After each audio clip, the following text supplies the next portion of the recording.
धन धन सतगुरु तेरे आसन। हमारे जन्मदिन हमें याद दिलाते हैं कि वक्त गुजरता जा रहा है। यानी आज एक प्रेमी का जन्मदिन है ना, उन्होंने जन्मदिन को उसको किया है। तो जन्मदिन हमें याद दिलाते हैं कि हमारी कुल उम्र में से एक साल और छोटे हो गए हैं। हमें जन्मदिन याद दिलाते हैं हमारे को। भाई हम सोचते हैं कि भाई हमारा लड़का एक साल बड़ा हो गया है और बल्कि एक साल और छोटा हो गया हो। हमें याद दिलाते हैं, हमें जन्मदिन याद दिलाते हैं कि कुल उम्र में से हम एक साल और छोटे हो गए और कितना अनमोल समय बीत चुका है। हाँ, और कितना अनमोल समय गुजर चुके हैं। अनमोल कैसे है कि भाई एक सांस हमें मिलना बहुत मुश्किल है। एक सांस के लिए हम कितनी भी मेहनत करें, कुछ भी करें, नहीं मिलेगा, अपने से खत्म हो जाएंगे। सिकंदर बादशाह का जिक्र आता है कि उसकी नब्ज देखिए, बीमार हो गया, वो नीचे लेट गया। नुकरे जी भाई और हकीम वैद थे, उन्होंने चेक किया, नुकरे बादशाह सलामत, आपका वक्त आ गया। नुकरे भाई मेरे को कुछ सांस मिल जाए तो मैं उस आदमी को आधा राज दे दूँगा। नुकरे जी मुश्किल है। नुकरे जी मेरी माँ से मिला तो मैं सारे राज दे दूँगा। नुकरे ये मुश्किल है। फिर उसको पछताया हुआ है, दुख होया कि भाई मांगने से मुझे एक ने ऐसे कम गुजार दे। फिर उन्होंने कहा कि भाई चलो ठीक है, जो हो गया सो हो गया। अब जब मेरा चौड़ा छूटेगा, ये मेरी मौत होगी, जब मेरे हाथों को ऐसे अर्थी से खुले छोड़ देना, ऐसे पैरों को भी बाहर निकाल देना, और ये मत कहना कि भाई राम नाम सत्य है, ये मत कहना। ये कहना कि भाई नंगे पाँव हैं, खाली हाथ है, जुल्म साथ है, जुल्म साथ में खाली जुल्म ही लेके गया और कुछ नहीं लेके गया। मैंने खाली जुल्म ही लेके गया और कुछ साथ नहीं ले गया। भाई नंगे पाँव में भाई खुले आते हैं, भाई आज भी ऐसे खुले छोड़ दिए। भाई मेरे जुल्म साथ में खाली जुल्म ही लेके गया और कुछ लेके नहीं गया। यानी सारा कुछ एक हाथ क्या लगे, मेरे को पाप ही हाथ लगे। इंसान अगर कोई आदमी मरा पड़े देखते आपको रास्ते में, या पड़ोस में पड़े देखते, या गली में पड़े देखते, आप डर जाओगे, नींद नहीं आएगी। अड़ोसी पड़ोसी भी डर जाएंगे, भाई लाश पड़ी है, नहीं जाएंगे, नहीं नींद आएगी आपको। अगर कीड़े मकोड़ी मरे हों तो आप वहाँ रोटी भी खा सकते हो। इससे उनके दो तत्व का जीव मरे हो तो भी आप खा सकते हो, और भी पशु उसका भी। मगर आदमी दिख जाए आप नहीं खा सकते। वजह कारण क्या है? क्योंकि इंसान पाप है, इंसान के अंदर पाप ज़्यादा है। पाप ही आदमी को डराते हैं। इंसान ऐसा क्या है भाई, उसके पाप हैं जो उसको डराते हैं, और कोई चीज़ नहीं तो उसे डराने वाली, इसके अपने पाप है जो उसको डराते हैं। तो अब फिर प्रश्न ये पैदा होया कि भाई ये पाप खत्म कैसे हो सकते हैं, भाई हम साफ कैसे हो सकते हैं? क्योंकि फिर के पाप चढ़ते कैसे हैं? जैसे आप सांस लेते हो, जीव अंदर जाते हैं आपके अंदर, कितने जीव आपके बाहर रहते हैं। आप बार बार जब भी जीव मरते हैं, सांस लेते हो जब भी जीव मरते हैं, चलते हैं जब भी कितने पाँव के जीव मरते हैं, काम धंधा करते हैं कितने जीव मरते हैं। जेते दाने अन्न के बिन जीवा बाजा न कोई। जितने भी दाने होते हैं हम खाते हैं, रोटी खाते हैं, उनमें भी जीव होता है, जीव उनके अंदर भी जीव है। यानी हम जीव को जीव खा के ही जिंदा हैं। भाई हम जीवों को खाते हैं तो ही जिंदा है। आप कहोगे तो इसका मतलब तो हम खाए ना, फिर इसका मतलब तो हम चले ही ना। फिर भाई हमने चलना ही पड़ेगा, रोटी भी खानी पड़ेगी। ये तत्वों के हिसाब से पाप लगता है। जैसे वनस्पति है, वनस्पति के अंदर एक तत्व होता है, एक तत्व होता है वनस्पति के अंदर एक तत्व होता है। तो हम 5 तत्व के आदमी हैं, 5 तत्व के। यानी एक तत्व की चीज़ हम खाते हैं, फिर भी हमारे को 4 तो बचते हैं, 4। अगर हम 2 तत्व की चीज़ खाते हैं, हम 5 के हैं, फिर और थोड़ा ज़्यादा पाप हो गया। फिर तीनों का, 3 का तत्व का मतलब क्या हुआ कि जैसे पक्षी, बस इन चीज़ों को खाएंगे तो 3 तत्वों का पाप हम 5 बनाएं। अगर फिर पशु वगैरह मारेंगे तो 4 तत्व इसमें। अगर आदमी कोई मार खा जाए तो 5 तत्वों का आदमी खा जाए, यानी तत्वों के हिसाब से पाप लगता है हमारा। अब प्रश्न ये होया कि भाई जैसे वनस्पति हम आपने 100 रुपये कमाए, 20 उसमें खर्चा कर लिया, 20 रुपये, तो फिर भी 80 पैसे तो 80 रुपये तो आपके पास बचे। अगर आपने कमाए 100 रुपये, 120 खर्च कर दिया तो फिर आप घाटे में रहेंगे।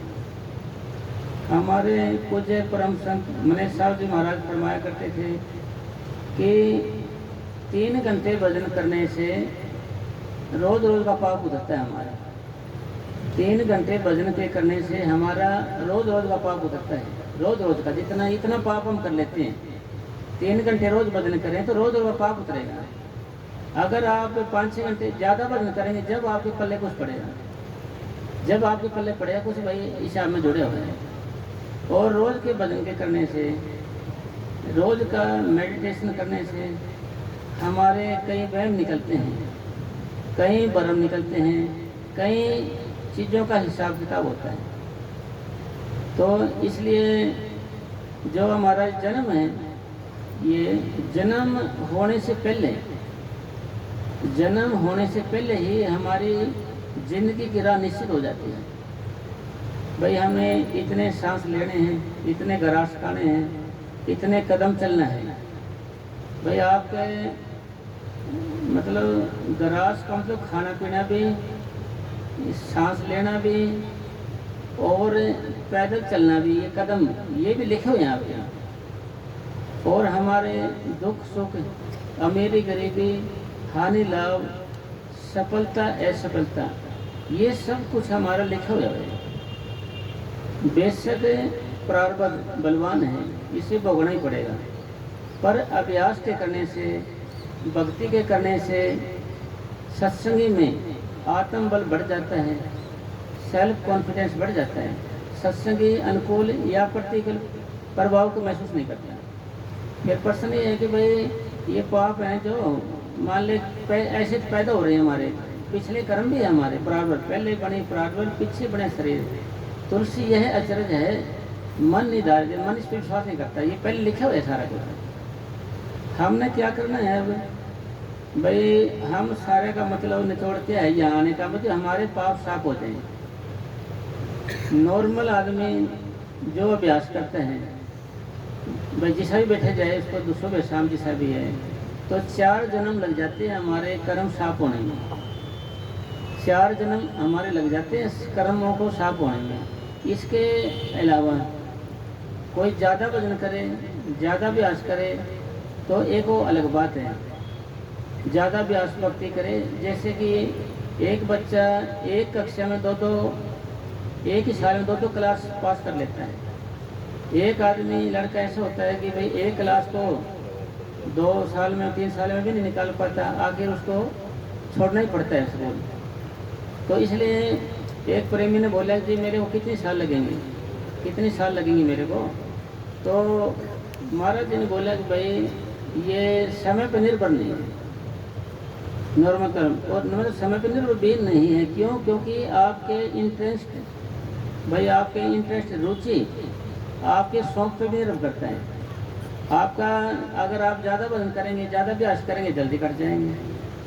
फिर और अगर आपका शरीर सिमट के, आत्मा सिमट के दूसरी मंजिल में आ जाए, हमारे रूहानी सफ़र की दूसरी मंजिल में आ जाए, तो यहाँ काल भगवान का हेड क्वार्टर है, काल भगवान का, और यहाँ संचित कर्मों का स्टोर है। संचित का मतलब रिजर्व बैंक, जमा है यहाँ पर हमारे सबके कर्म, हमारे सबके कर्म जितने जमा हैं। अब हमने ये जन्म ले लिया, हमने ये जन्म ले लिया।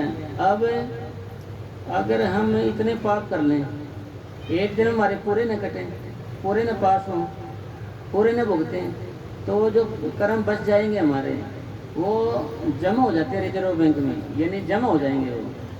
वो वही कर्म जमा होते होते रिजर्व बैंक में हो जाते हैं। रिजर्व बैंक को कुछ हिस्सा लेके ही हमारे देह बनाई जाती है, शरीर बनाया जाता है, यानी प्रारब्ध बनाई जाती है, उन्हीं से है हमारे कर्म। और काल भगवान हमें वैसे परेशान नहीं करता। अगर धर्मराज बढ़िया है तो किसकी है? धर्मराज की अदालत है। वो हमें परेशान नहीं करता, ऐसे हमारे कर्म आगे बढ़ा देता है। भाई हमने जो किया था उसी को ही आगे हटा देता है। जैसे कहा ना कि अपना किया आगे आवे प्रारब्ध नाम का है, किसको दोष दे तो पुराने सब अपना किया करा रहा है। भाई किसी को दोष देने की सब अपना किया करा है।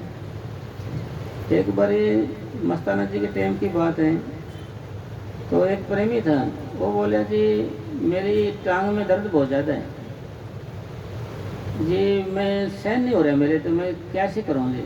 नौकरी जी मैं जानता हूँ अच्छे से कि मर जाऊँ मगर मांगू नहीं तन के काज, परमार्थ के कारण आवे मुझे लाज। मैं भाई मैं दुखी हूँ, परेशान हूँ, मैं क्या करूँ, मेरे पता है इस चीज़ का।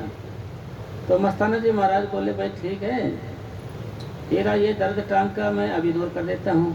कोड मैंने दूर कर दिया हैं, और भी दूर कर दिया, और भी दुख सबके कर दिया, मगर तेरा भी कर सकता हूँ। पर अगले जन्म में तेरे को लंगड़ा होके ये जन्म भुगतना पड़ेगा। आपके अगला जन्म मिलेगा आपको तो लंगड़े का मिलेगा आपको, अपंग हो गए पैदा। यानी अब हमारे दादा पातशाही सावण शाह जी महाराज वो अंधे आदमियों को नाम नहीं देते थे। जो अंधा आदमी होता था हकीमों को नाम नहीं देते थे। हकीमों को, एक अंधे आदमी को, एक हकीमों को नाम नहीं दिया जाता था। उनको एक वकीलों को नाम नहीं देते थे। कहते थे भाई इनके कर्म सख्त हैं, इनके कर्म ज़्यादा सख्त हैं, अगर लेंगे तो हमारे ऊपर आ जाएंगे सारे। एक बार एक अंधा था मस्ताना जी महाराज के पास आया, जी बाबा जी मेरे को नाम दो।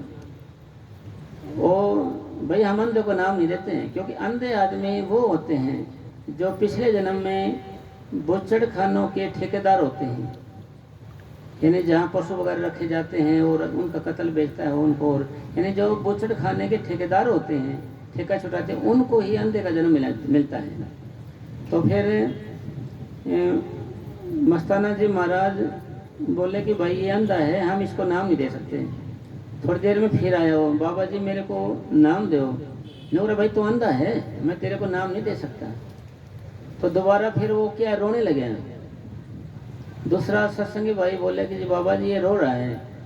मस्ताना जी महाराज बोले अब तो ये रो रहा है, फिर मैंने रोना पड़ेगा।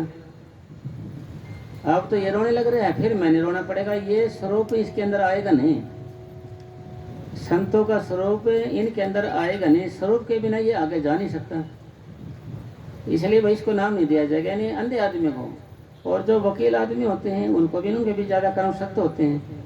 वो सारा दिन भाई वो मतलब ज़्यादा ही अपने धंधे से मतलब होता है उनको। और हकीम डॉक्टर लोग होते हैं जैसे, उनको भी नाम नहीं देते थे, क्योंकि उनके पाप ज़्यादा होते थे। एक बार मस्ताना जी साईं जी महाराज के पास एक डॉक्टर था, उसने चढ़ाई की बात करी। मस्ताना जी महाराज बोले भाई हम तो आपको कहते हैं कि भाई तो डॉक्टरी छोड़ दे। डॉक्टर नहीं छोड़ता है तो किसी को दवाई दे तो ये नहीं कहना ठीक हो जाएगा, इससे तेरे सारे कर्म तेरे ऊपर आएंगे, सारे कर्म आपके ऊपर आएंगे। इसलिए ऐसे नहीं बोलना भाई मैंने तो दवाई दे दी, ठीक करने वाला मालिक है। किसी चीज़ में मतलब आप ना बन बैठना, बीच में सतगुरु को रखना। तो यानी एक कर्म तो हो गया क्रियामान कर्म।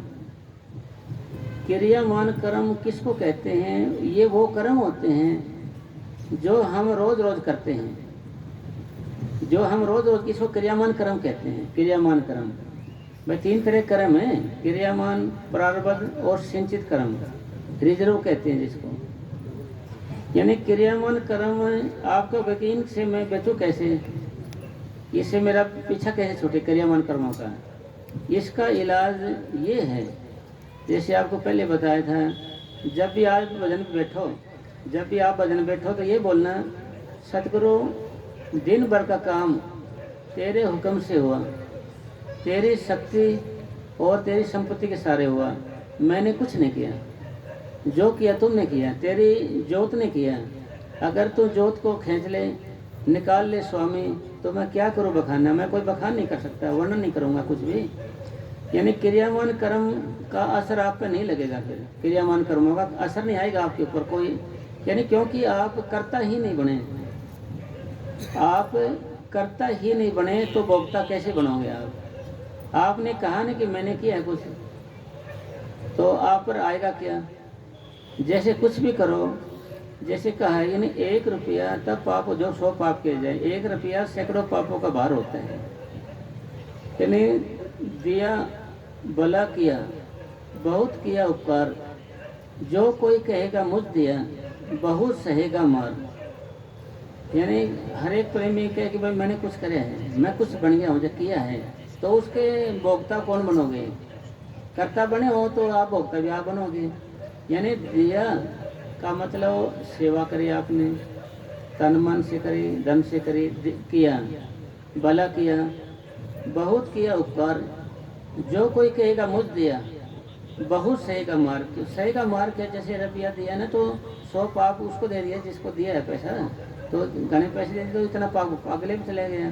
फिर कहने लगा कि जी मैंने दिया कुछ, तो भाई उसका बार किस पर जाएगा? फिर उसी पर चला जाएगा जिन्हें दिया है, जो कर्ता बने हैं, मैंने दिया है जो। मतलब कहने का हमारे पूज्य परम संत मनीष साहब जी फरमाया करते थे कि आपका 11 रुपये देने का, यानी आपका 10 रुपये देने का जी कर रहे हैं, 10 रुपये सेवा के अंदर, या किसी की सेवा में बीमारी है, कोई गरीब आदमी की 10 रुपये देने का ख्याल है आपका, या किसी की मदद कर रहे हो, तो आपने 11 नहीं देने, आपने 9 देने, 9 रुपये देने हैं। ये 10 का ख्याल है आपका, तो आपने 11 नहीं देने, 9 देने हैं। 9 दोगे तो कम हो गया, तो आपका ख्याल नहीं आएगा। फिर अगर आपने 10 का ख्याल है तो 11 दे दिए, स्वाभाविक आपका ख्याल आएगा जी मैंने वहाँ सेवा में लगा दिए, मैंने उसके लिए पैसे रखे थे। फिर भी देर सवेर हमारे दिल के अंदर यह ख्याल ये आ ही जाएगा, ये दिमाग के अंदर ये बात, क्योंकि हमने 10 की बजाय 11 दे दिए। आप 10 देने का ख्याल कर 9 देंगे तो आपको ख्याल नहीं आएगा, आपके दिमाग में नहीं आएगा अभी फिर। इसी तरीके से आपने कर्ता नहीं बनना। अगर कर्ता बनेंगे तो आप उसको भुगतोगे। बिना करे कुछ लागे नहीं, किया हुआ व्यर्था जाए नहीं। आपने कुछ किया ही नहीं तो लगे क्या? आपका कुछ भी नहीं होगा जी। आपने कुछ किया ही नहीं तो लगे क्या? आप किया हुआ व्यर्था जाए नहीं। आपने कर दिया तो कर्म भोगना ही पड़ेगा। जैसे धृतराष्ट्र के बारे में हमारे पूज्य परम संत मनीष साहब जी फरमाया करते थे कि वो कहने लगे कृष्ण भगवान को, जी 100 जन्मों की मेरे को पूरी याद है, 100 जन्मों की मेरा ऐसा कोई कर्म नहीं जिसके कारण मुझे अंधा होना पड़े। फिर कृष्ण भगवान जी ने उसको 106 जन्म पहले का दिखाया, वो कर्म था उसका जो आज सजा भुगत रहा है। 106 जन्म पहले, इस 106 जन्म पहले क्या था वो? उस वक्त भी वो राजा था। राजा तो क्या राजा था, एक बार शिकार करने गया, थक गया, एक पेड़ के नीचे सो गया वो, तो एक बगले ने उसके ऊपर गंदगी कर दी।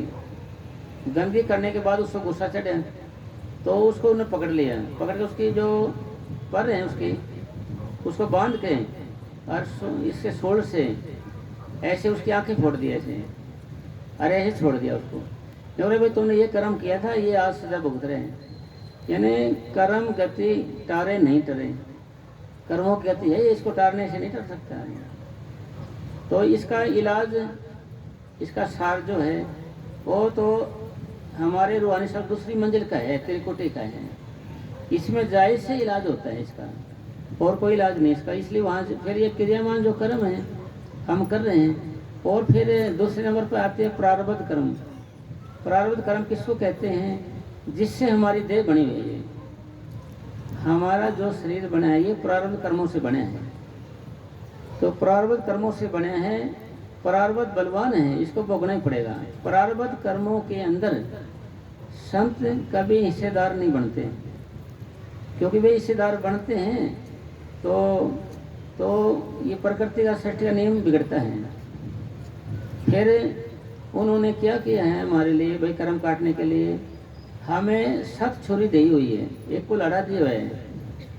कबीर साहब जी इसके बारे में लिखते हैं, 7 छुरी से जाल हम काटे। 7 छुरी दिए से जाल कटता है हमारा कर्मों का। एक बार मस्ताना जी महाराज साईं जी के पास एक नज़दीकी प्रेमी साथ रहने वाला बोला, जी मेरी बहन के कर्म बताओ कैसे, वो बीमार रहती है। मैं वह देखेंगे। 2-3 दिन के बाद फिर बोले, जी चले देखते हैं तेरे बहन को, गए देखने के लिए। जो जी आपके बहन के कर्म सख्त हैं जी, और ये भुगत पे जाएंगे, पर मैंने चोला छोड़ना पड़ेगा, देख ले कैसे करना है। नौकरी जी साईं जी रहने दो जी, अगर चोला छोड़ना पड़े आपको इसके लिए, तो यानी एक एक जी के इतने कर्म हैं कि संतों को चोला छोड़ना पड़े। भाई इतने इतने कर्म किए हुए हैं हमने एक एक आदमी को। और हमारे दादा पातशाही सावण शाह जी महाराज फरमा करते थे कि हमारे जिम्मे तो सख्त कर्मों वाले जीव ही आए हैं, जिनके कर्म सख्त हैं वही हमारे जिम्मे लगाए गए हैं। तो जी मतलब कर्म है, मतलब भुगतने पड़ेंगे। और इलाज भी बताया इसका, जब ही नाम हाथ धरो भयो पाप का नाश, जैसे चिंगी आग की पड़ी पुरानी घास। जब ये कर्म कट जाएंगे, मगर नामों को दोहराने से, नामों को दोहराने से। ये तुलसी साहब ने लिखा है, जैसे प्रेम में सत्संग सुनने आएंगे जैसे, तो बैठे बैठे उनको नींद से आने लग जाएगी, ऐसे वो सुने सकते, सुने से हो जाएंगे। फिर इसके लिए उन्होंने उच्चारण किया है, तुलसी पिछले पाप से राम कथा नहीं बने, या नींद दबा लें या उठ के भाग जाए, या उठ के भाग जाएगा टिक नहीं सकता हो, या भाग जाएगा, या तो उसको नींद दबा लेगी या उठ के भाग जाए। तुलसी पिछले पाप से राम कथा निभाए, या नींद दबा ले या उठ के भाग, या उठ के भाग जाएगा या नींद दबा लेगी। ऐसा आप अक्सर देखते हैं, पापी तो हैं। शब्द आता है कि मेरे पाप कर्म ही तुझसे प्रीत करने नहीं देते हैं, मिलूं चाहूँ आपसे रोक ये लेते हैं। ये स्वामी जी महाराज ने लिखा है, भाई तेरे अपने पाप हैं जो तुझे डराते हैं, तेरे अपने पाप ही हैं जो तुझे डराते हैं, तेरा कोई कुछ बिगाड़ नहीं सकता। इसके लिए सपोज करे जैसे अंधेरा हो जाए, ठीक है आप अकेले बैठे हो, आप डरोगे, आँख बंद करके नहीं बैठ सकते, खोल के देखो कहीं सांप ना आ जाए, कहीं भूत ना आ जाए, ऐसे दिमाग में आएगा आपके। फिर क्यों ऐसा क्यों होता है? हमारे पाप हैं शकल के रूप में उभरते हैं। जब हमें नाम दिया जाता है, नाम 1/6 हिस्सा कर्म हमारे सतगुरु अपने ऊपर ले लेता है, 1/6 हिस्सा कर्म। तो अनामी के अंदर हमारे पूज्य परम संत मने साहब जी बैठे थे, वहाँ संगत को बोले थे, भाई 1/6 हिस्सा कर्म जब कट जाते हैं, जब नाम दिया जाता है, तो कुछ प्रेमी बोले बाबा जी बाकी कर्म भी आप ले लो। फिर बाबा जी बोले भाई तुम हम ले तो लेंगे, तुम जियोगे किसके सहारे? भाई जिंदगी नहीं रहेगी आपकी। बिना कारण कोई कार्य नहीं है, बिना कर्म कोई देह नहीं है। देह है तो कर्मों के हिसाब से बने हैं, वैसे नहीं बने हैं। तो एक और दृष्टांत आता है इसके लिए कि भीष्म पितामह पड़े रहे, ऐसे खून निकल रहा था उनका हर एक नस नस में से। तो कृष्ण भगवान जी आए, कहते कृष्ण भगवान जी मैं तो आपको जानता हूँ, त्रिलोकीनाथ हो आप, तो मेरे कर्मों के बारे में कुछ बताओ जी, मैंने कौन सा ऐसा पाप किया है, जुल्म किया है, मेरे को चैन नहीं, मिनट मिनट में तड़प रहा हूँ जी मैं तो, और मेरी तो मौत भी नहीं आ सकती क्योंकि मेरे हाथ में है, तो मैं चाहूँ तो मैंने तो बहुत मुश्किल हो रही है। तो कृष्ण भगवान जी बोले कि आप याद करो, आप राजा थे पहले, आप प्रजा के साथ ऐसे आ रहे थे, रास्ते में एक सांप था, आपने प्रजा को बोले कि इसको उठा के फेंक दो, उन्होंने उठा के ऐसे फेंक दिया उसको। फेंकने के बाद वो काटी झाड़ियों में फंस गया, और वहीं पर लो लो निकलती रही उसके, सारा कुछ खून निकल गया, तड़पता रहा वो ऐसे जैसे आप तड़प रहे हो। उसके बाद चौड़ा छोटा उसकी हाय निकल गई, ऐसे हाय निकल गई कि भाई जिस आदमी ने मेरा ये कराया है उसके साथ भी यही गुजरे, उसके साथ भी यही होना चाहिए, भाई उसके साथ भी ऐसा ही होना चाहिए। तो जी इसी वजह से वो कर्म दब होया आपका ये आया है, तो इसी वजह से आपने तड़पना पड़ा है ऐसे। कोई कारण तो बनेगा, कोई ना कोई बना तो कुछ न कुछ बनेगा। तो यहाँ कहने का भाव सारा निचोड़ सारी है कि भाई कर्म है बंधन हमारे, और अब कर्म कटेंगे भजन से मन से, और हमारा रूहानी सफर त्रिकुटी में ले जाने के लिए संत हमारी खूब मदद करते हैं। जब हम कोशिश करेंगे ऊपर आएंगे, क्योंकि वहाँ सतगुरु तो ये आंखों से नीचे नहीं आ सकता, भाई सतगुरु आंखों से नीचे नहीं आ सकता, ऊपर तो तैयार बैठे हैं। और सतगुरु इतना ही नहीं, आंखों के बीच में रोज आता है ले जाने के लिए हमारे को, भाई आज आ गया और इसको मैं ले चलूँ। सतगुरु का जो रेजिडेंस है, निवास स्थान है, वो 5वां मंडल है। और ये जो सहस्त्र कवल है, ये पहली मंजिल है हमारी, इसकी दूसरी मंजिल है त्रिकुटी। तो ये वहाँ से उतर के पहली मंजिल में आते हैं कि किसके लिए, जीव को ले जाने के लिए, आज आ गया तो इसको मैं ले चलता हूँ। और हम वहाँ जाते नहीं हैं, हम सोचे इन आँखों से कुछ दिख जाए। भाई ये आँखें तो अंधी हैं, लाइट है तो कुछ देख रहे हैं इनको, लाइट है चांदना है तो देख रहे नहीं, तो इनको कुछ दिखेगा नहीं जी। सूर्य का प्रकाश नजर आएगा नहीं तो नजर आएगा नहीं। और मोतियाबिंद हो जाता है, चश्मा चढ़ जाता है, इनमें नजर आएगा भी नहीं। भाई ये अंधी आँखें झूठी हैं, ये झूठी चीज़ को ही देख सकती है, असत्य चीज़ को देख सकती हैं, सच चीज़ को नहीं देख सकती।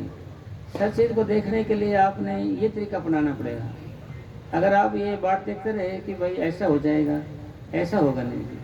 और अपना जो कर्मों का चक्कर चल रहा था ना, जो भाई ये प्रारब्ध है ना, जो ये शरीर बने हमारा, ये पिछले कर्म देख के बने प्रारब्ध।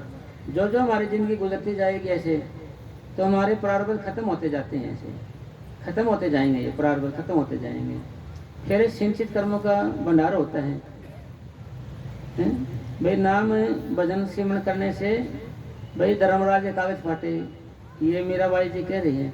जो भक्ति करेंगे ना, अभ्यास करेंगे, तो ये कर्म हल्के होते जाते हैं। हल्का होना अलग बात है, खत्म होना अलग बात है। भाई आपके ऊपर सिर पे पांड है, उठा नहीं सक रहे हैं आप, थोड़ा बहुत दिन हल्का कर दिया जाए तो आराम से सहन शक्ति बढ़ जाएगी आपकी। भजन करने से ऐसा हो जाता है, हमारा भी प्रतिकूल है कि कैसा भी है, अनुकूल है, तो कुछ भी कर्म होगा, पाप आपका होगा, भाई सदगुरु तेरी मौज है, मैंने किया था इसलिए मेरे आगे आ गया। ये मतलब इस तरीके का करता है ये, वैसे नहीं भाई, इस तरीके का होता है ये। तो इसी तरीके से हमने करना क्या है, हमने क्या करना है, रोज जब भी अभ्यास में बैठना है, तो आपने जब भी भजन करना है, जब भी बैठना है, जब भी आप चेतन में हो, जब भी ये कहना है सदगुरु आगे, सदगुरु मेरे गुनाहों के लिए माफ़ी दे, सदगुरु मेरे गुनाहों के लिए माफ़ी दे, आगे कोई गुनाह न हो, इसके लिए मुझे ताकत बख्श। भाई मैं नहीं बच सकता, तू इलाज रख मेरी। तो ऐसे आपने बोलना है, क्योंकि मालिक दयाल भी तो है ना जी। भाई सतगुरु दयाल भी तो है, भाई हल्का तो कर देगा कम से कम, कुछ तो रियायत करेगा ही। और हमने नाम ले लिया, आप पूछोगे फायदा क्या हुआ हमें नाम लेने से। तो ऐसे ही सत्संग हो रहा था, एक फकीर है ना, वर्णन कर रहा था, लेख न मीठी हे सकी जो लिखा करतार। जो गुरु साहिब ने बोले कि भाई लेख न मीठी हे सकी जो लिखा करतार, जो करतार ने लिख दिया है वो भोगना ही पड़ेगा। यानी माया जोड़न दे ना जुड़े, तो माया जोड़न दिए लख साल लगते। तो माया साले एवं सड़े जिमें सड़े गुड़पति, बोले सा कोई मेट नहीं सकता, लिखी हुई दूर दी। उन्होंने कहा लिखी हुई दूर की उन्हें कोई मेट सकता है, इसलिए इन्होंने भी ऐसे बोले हैं, लेखन लेख में मिटी सकी है लिखी जो करतार, आपने भोगना ही पड़ेगा। राजा था ना जी, खड़े हो गया वो, वैसे आपने पहले भी सुनी है बातें, तो खड़े हो गए जिन्हों को जी भाई आप जो कर्म भोगने पड़ते हैं तो तेरे पास आने क्या फ़ायदा, फिर भाई कर्म ही काटने हैं तो तेरे पास आने क्या फ़ायदा। तो गुरु साहिब जी कहने लगे भाई इसका जवाब हम कल देंगे, आपको आज नहीं दे सकते। चलो ठीक है जी, कल देते ना जी। कल आप घोड़ा लेके आना, सैर करने चलेंगे। तो रात हुई, रात को क्या देखा कि भाई एक चंडाल जाति होती है, तो वहाँ पर उसका जन्म हो गया। जो जंगलों में रहते हैं बेल टाइप के आदमी, और बच्चे बहुत हैं उसके, और भूखमरी है, खाने को रोटी नहीं है, कुछ नहीं उसके पास। लकड़ी काटने के लिए पेड़ चढ़ रहे हैं वो, तो पेड़ से गिर गया वो और मर गया सपने में। एकदम उठे भाई क्या सपना आया। तो जी सुबह उन्होंने बोला था गुरु साहिब जी ने घोड़ा लेके आना, आप शिकार खेलने या घूमने चलेंगे। तो जी शर्त ये है कि जिसके आगे शिकार आ जाए तो उसी में सब पीछे करना, दूसरे नहीं करना। तो पहले गुरु साहिब के आगे शिकार आया, तो उन्होंने फिर वो राजा के आगे हो गया। गुरु साहब ने कहा कि संभालो साहब आपने शिकार को, वो जाते जाते इस जगह ले गया जहाँ पर उसको सपना आया था। सपना क्या आया था उसको, वही जो सपने में औरत थी, बच्चे थे, वही आ गए सारे। कहने लगे कि जी बाबा आ गया, बाबा आ गया, कल सब दफना दिया था मैं इसको, पता नहीं आज कैसे आ गया। सब ने पकड़ लिया बेचारे को, तो उसको तो जान छुटानी मुश्किल हो रही है। तो फिर थोड़ी देर में गुरु साहब भी आए। हाँ भाई कैसे, वो हंस रहे हैं। वो राजा साहब कह रहे हैं भाई किसी की जान जाती है और किसी को हंसी आती है। मेरी तो जान जा रही है, तेरे को हंसी आती नहीं, और हंसो नहीं तो क्या करूँ बताओ। नौरे जी मेरे को छुटा भी ना आदमियों से। तो उन्होंने प्रश्न किया जी भाई तुम्हारा आदमी थोड़ी है, तो हमारा आदमी है। नहीं जी महाराज जो कहते वही है, खाली ताज लगा के आ गया, ये ताज वगैरह आ गया, जस के आ गया, ये है वो का, वो जो कहते वही है। नौरे तुमने कहाँ दफनाया था जी? यहाँ। तुम्हें तुम्हारा आदमी मिल जाए तो फिर तो छोड़ सकते हो। हाँ फिर छोड़ देंगे तो फिर क्या रह जाए, हमें फिर क्या करना है इसका। तो खोज जाए तो उनका आदमी मिल गया, ठीक है साहब ले जाओ जी। फिर उन्होंने बोला जी ये क्या माजरा था भाई, क्या रगड़ा था ये?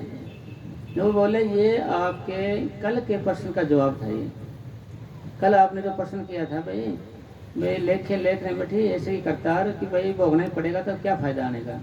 नौकरे भाई आप यहाँ आए सात संगत के अंदर हैं, तो आपने कर्म तो कटे आपका, आपने वहाँ 50 साल या 60 साल गुजारने थे, आपने कर्म तो काटना पड़े, पर सपने में।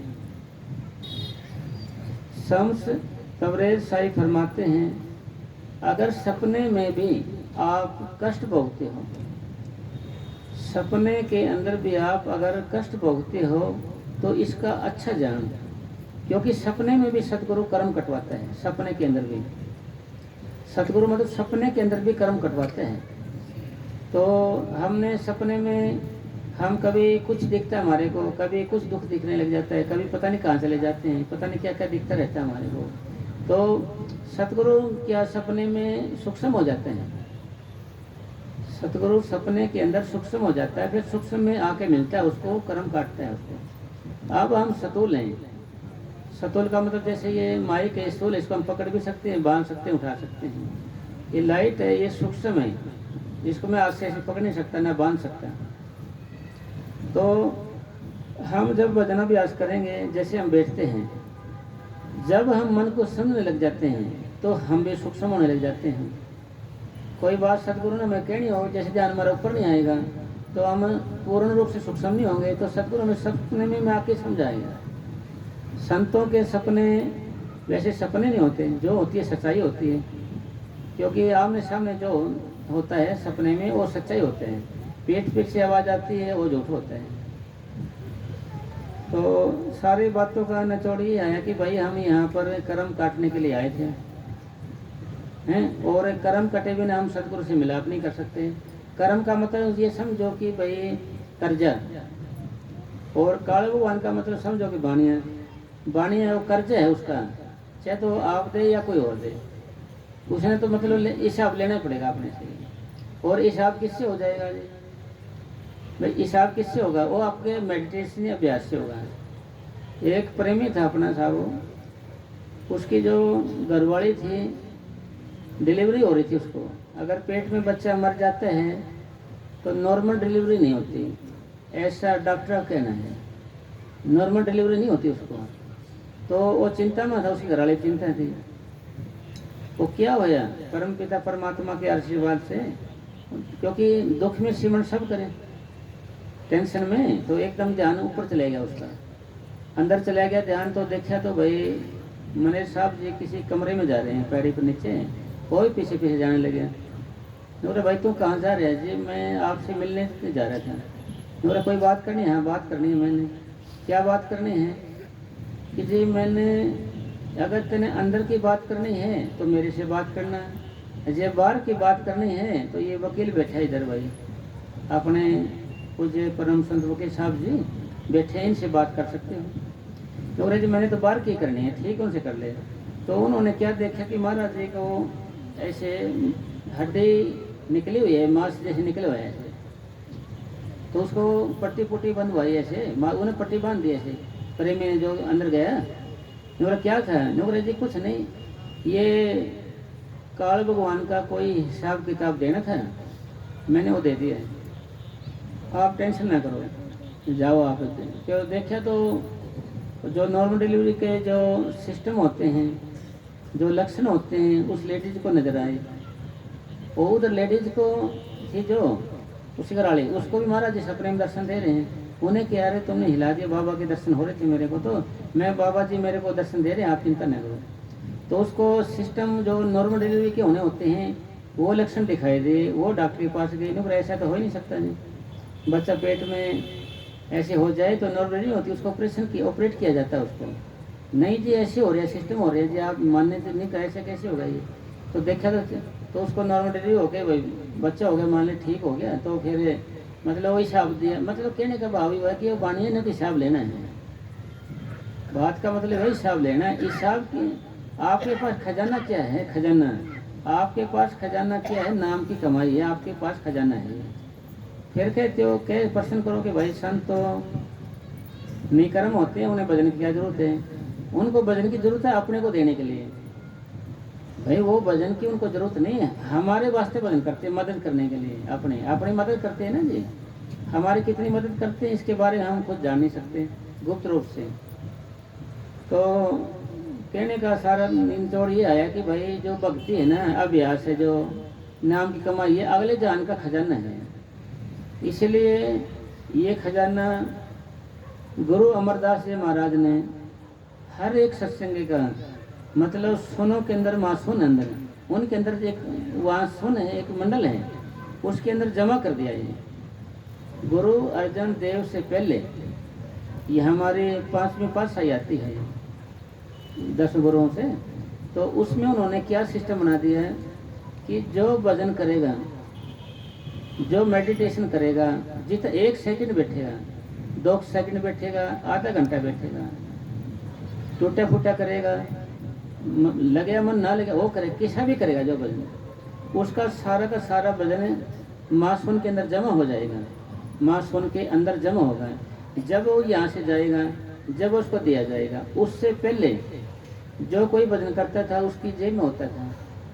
पहले भी सवेरों थे, सारा कुछ था, जलन थी, आदमी को जलन होती थी, उसको शराब दे दिया करते थे, तो फिर उसका शराब लग जाया करता था, उसको शराब लग जाया करता। मगर अब नहीं लगेगा, आप करेंगे तो अब लगता नहीं, जैसे पूरा ही हाई कर देता अलग बात है, मगर लगेगा नहीं। एक बार डेरे जगमाल वाले बालो जी थे, वहाँ पर चाय बनाते थे गुड़ की पहले। तो जी एक आदमी था, उसने क्या किया, 35,000 रुपये दिए जमाने में बाबा जी को। ठीक है जी, ठीक है भाई ले ले, रख ले, ठीक है। वो बोले भाई मेरे को गुड़ की नहीं, मैं तो चीनी की चाय पीऊँगा। भाई यहाँ तो नहीं, मैं भाई गुड़ की पियाते सबको, नहीं तो मैं तो चीनी की चाय पीऊँगा। उन्हें महाराज जी से बात करी, बाबा जी ऐसे से बोल रहे हैं। बलकार जी रहते थे, बलकार भाई 35,000 देना, इसके 8 में दे देना, और जहाँ चीनी की मिले ना वहाँ जाके पी लेना, जहाँ चीनी की मिले ना आपको वहीं चले जाओ, वहाँ पी लेना। फिर दोबारा फिर बोला जी मेरे को चीनी की चाय बना दे दूसरा, नहीं तो मैं तेरे को शराब दूंगा। चीनी की चाय बना दे, दे दे मेरे को, नहीं तेरे को शराब दूंगा मैं। तो बाबा जी वो डर गया जी, साथ से सोचा कोई बेरहम साथ होगा भाई, शराब स्वरूप ना दे दे कदे, काम करे मुश्किल हो जाएगा। तो जी बाबा जी महाराज के पास गए, बाबा जी साधु मेरे को कह रहा चीनी की चाय बना दे, नहीं तो मैं तेरे को शराब दूंगा, शराब। यानी प्रश्न हमारा वही चल रहा है ना गुरु अर्जन देव जी का। तो जी यूँ करे भाई, जो भक्ति वाला आदमी होता है वो कभी किसी को शराब नहीं देता, किसी का बुरा नहीं चाहता है। और जो बेभगत होगा वो शराब देगा, उसका लगेगा नहीं, उसका शराब नहीं लगेगा, क्योंकि वो वचन करे हुए ना जी, भाई कर दे, वो लगेगा नहीं, आपका भक्ति खराब नहीं होगी। वो कहते हैं ना भाई, सती लेडीज होती है, जो सती लेडीज होता है वो तो किसी का बुरा चाहेगी नहीं, वैसी लेडीज को शराब देगी उसका लगेगा नहीं। तो सारी बातों का निचोड़ क्या हुआ जी, अपना सब का मतलब क्या हुआ, अपने आने का, इकट्ठे होने का सब का मतलब ये हुआ कि हमारी जो आत्मा है ये कर्मों के बोझ से दबी हुई है, कर्मा के बोझ से ये दबी हुई है इसे। तो अब हम क्या करना है, हमने रात दिन भजन करना है, सुबह शाम दोपहर भजन करना है, उठते बैठते भजन करना है, नित्य में लगे रहना है, खाते पीते नाम ले, बैठे चलते सोए सदा पवित्र नाम है, उजला करे तो ये मैं साफ ही करेगा ये। क्योंकि और कोई रास्ता भी नहीं, ना कोई दवा भी नहीं, ना कोई चारा भी नहीं, अभ्यास ही है ये। और फिर अगर हम नाम ले लिया हमने जैसे, तो फायदा भाई भला बुरा गुरु भगत कबू नरक नहीं जाए। नाम ले लिया संतों से, हम भले हैं चाहे बुरे, किसी हम नरक में नहीं जाएंगे, नरक के अंदर नहीं जाएंगे। और सालों का दुख सत्संगी को दिनों में भुगताया जाएगा, दिनों के अंदर। तो आपका भाई कोई उदाहरण, ये हमारे दादा पाशाही श्रावण शाह जी महाराज पहाड़ों में नौकरी करते थे, तो वो वैसे रास्ते नहीं थे, घोड़े पर चढ़ के जाते थे, घोड़े के ऊपर बैठ के। तो वो ऐसे बाल पकड़ के ऊपर चढ़ते थे, ऐसे नियम उनका घोड़ों का, ऐसे बाल पकड़ते थे, गर्दन के चढ़ते थे। किसी ने गहरा हाजिरी में उनके बाल काट दिए, तो एकदम उन्होंने ध्यान रहे, चढ़े आते एकदम हाथ फिसल के नीचे गिर गए, टांग टूट गई महाराज जी। टांग टूटने से क्या हो जाए साहब, उनके टट्टी पेशाब की आदत वगैरह वो भी बंद हो गई, और उनका बुरा हाल हो गया। बात चली गई बाबा जयमल सिंह जी महाराज के पास, ऐसे बात है। तो बाबा जयमल सिंह जी ने बात करने के बाद वो तो समस्या दूर हो गई, उनको चैन आ गया। तो फिर कहा कि भाई तेरे को 5 साल का दुख था, तेरे को 5 साल का दुख था, 5 साल का, हम आपको 5 महीने भुगताएंगे। 5 सालों का दुख था आपको, हर 5 महीने भुगताएंगे। फिर बैठे रहे, फिर बात चले कि जी आपको डॉक्टर ने सलाह दी कि मांस खाना पड़ सकता है। तो उन्होंने भजन बैठे ऐसे ध्यान किया, तो स्वरूप आया कि भाई आवश्यकता के अनुसार मांस खाना चाहिए, खा सकता है। तो फिर महाराज जी ने दोबारा मेडिटेशन किया, खूब भजन किया बैठ के अच्छे से। फिर वही स्वरूप आया, फिर वो सब टहलता हुआ हट गया वो, कि फिर ऐसे ही स्वरूप आया। यानी ये कसौटी है श्रवण माना, नहीं भाई हमारी तो वही शिक्षा जो पहले थी, इसलिए मांस वगैरह नहीं खाना कुछ, तो इससे और कर्म बढ़ेंगे। तो सारी बातों का निचोड़ यही आके रुकिया कि भाई हम मेडिटेशन अब हम कितना करते हैं दिन भर में, क्योंकि फिर हम साफ तो होंगे नहीं सब, भाई थोड़ा बहुत साफ होते हैं, उतना फिर मैल चढ़ा लेते हैं। भाई कपड़ा है, अगर आप नहीं पहनोगे कम से कम मैला तो नहीं होगा ना, इसलिए हम ज़्यादा भजन नहीं कर सकते, ज़्यादा अभ्यास नहीं कर सकते, कम से कम किसी की निंदा चुगली ना करें। भाई निंदा चुगली करने से पाप ही आते हैं ना जी, और क्या आता है निंदा चुगली के करने से। और निंदा चुगली करने से तो ऑटोमेटिक सिस्टम है, आप किसी का जिक्र करने लग जाओ जी, उसी का स्वरूप आएगा आपके आगे, फिर उसके गुना गुनाएंगे आपके अंदर ऑटोमेटिक। शेख सादी साहब कह रहे हैं कि भाई अगर भाई मेरे को ज़्यादा ये पाप उठाने का शौक है ना जी, तो मैं निंदा चुगली अपनी माँ की करूँगा, जो गुण या शुभ कर्म हमारे घर पे ही रह जाए। तो इसलिए हमने ये काम करना है। अगर आप नामों को दोहराने वाली जो आदत है ना जी, अच्छे से कर लो आप। अभी हमारी आदत नहीं बनी नामों को दोहराने की, आप फिर ये भी कहोगे कि जी हमारी आदत जोर तो बहुत लगाते हैं, कबड्डी कबड्डी करते हैं सांस टूट जाता है, कबड्डी कबड्डी करते हैं ना जी सांस सा टूट जाता है, तो करे क्या भाई। ये क्या है कि साहब ये न्यू समझो कि या ऐसा कह लो कि हमारा जन्म ही भजन के लिए हुआ था। हमारा जो जन्म हुआ था ना वो भजन के लिए ही हुआ था। अगर नित्य नेम हम भजन नहीं करेंगे, नहीं बैठे उठेंगे हम नित्य नेम, तो हमारे पाप हल्के नहीं होंगे। हल्के नहीं होंगे तो आप भी हल्के नहीं होंगे, आप भी हल्के नहीं होंगे तो आपको बैठना मुश्किल लगेगा। आप इसे लगेगा जैसे भारी भारी से हो गए, आप शरीर से भारी नहीं, ऑटोमेटिक लगेगा जैसे भारी भारी।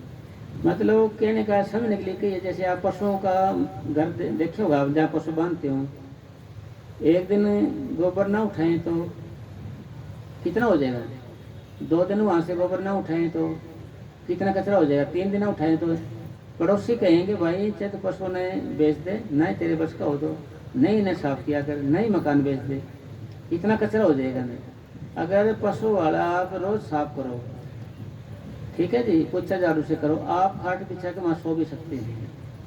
इसी तरीके से रोज आप पूरा भजन करोगे, अभ्यास करोगे, आपके अंदर पॉजिटिव थिंकिंग ऑटोमेटिक हो जाएगी, पॉजिटिव विचार ऑटोमेटिक हो जाएंगे, और आप शरीर से हल्के फुल्के नजर आओगे, आपके अंदर शांति खुशी बनी रहेगी, चैन सा बने रहेगा। फिर एक दिन ना करे आपने तो फिर वो असर हो जाएगा, फिर दोबारा करें और हो जाएगा, और ज़्यादा पाप बढ़ता चला जाएगा, और ज़्यादा बढ़ता चला जाएगा। फिर फिर क्या, फिर उठाना मुश्किल हो जाए एकदम इतना। फिर संत महात्मा क्या कहते, भाई तू रोज रोज करता रहे, रोज रोज सफाई बनी रहेगी, तेरे को दिक्कत नहीं आएगी। भाई एकदम ही घना काम करना पड़े, अरे थोड़ा थोड़ा करे पता भी नहीं चले, इसलिए नित्य नियम का है। फिर इसके बारे में लिखा है कि भाई एक दिन में लापरवाही भजन की तो हमारे रूहानी सफर की मंजिल 1 महीने पीछे कर देगी। आप 1 महीना पीछे पहुंचोगे। अगर आपने एक दिन भजन नहीं किया तो नहीं समझो 1 महीना बाद में पहुंचोगे आप जहाँ पहुंचना था। यानी 2 दिन ना करे 2 महीने।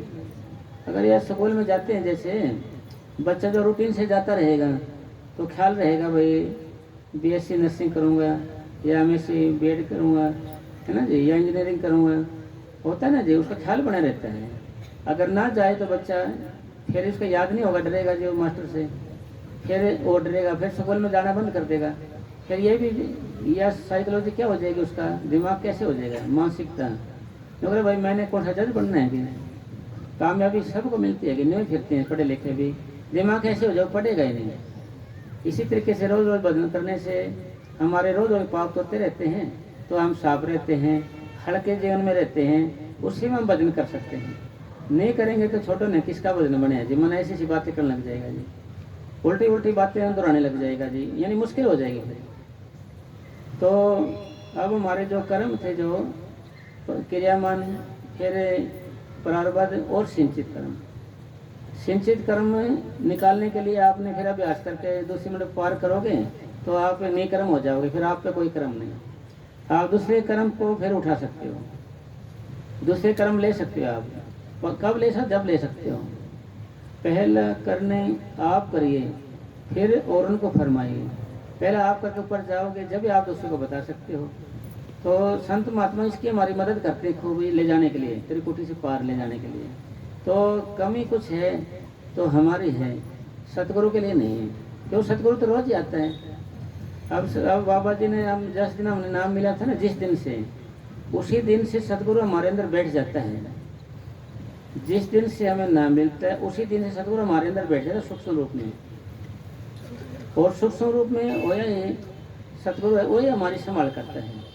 कोई समस्या आ जाए और आ जाए तो महाराज तो कहाँ हैं, तो हम कहाँ हैं, तो कैसे संभालोगे, वो अंदर वाला सतगुरु संभाल करते हैं।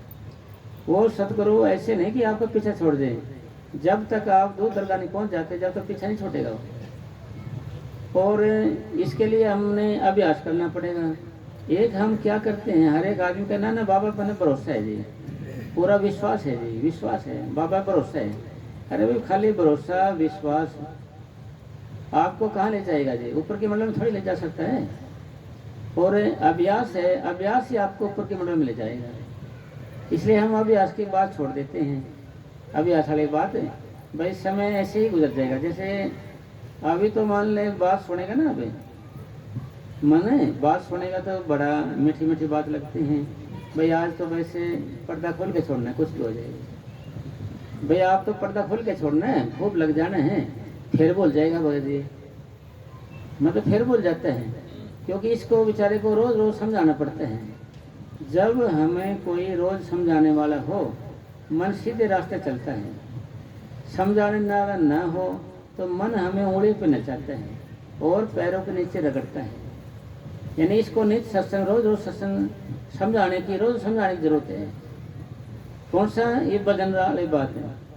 फिर आप कहोगे कि जी इतना समझाते हैं, समझता क्यों नहीं है भाई। ऐसी कौन सी वजह, कारण क्या है।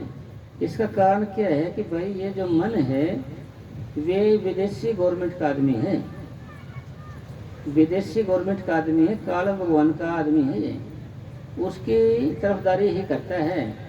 हम क्या हैं, हम हैं आत्मा और हमारा परमात्मा मालिक है।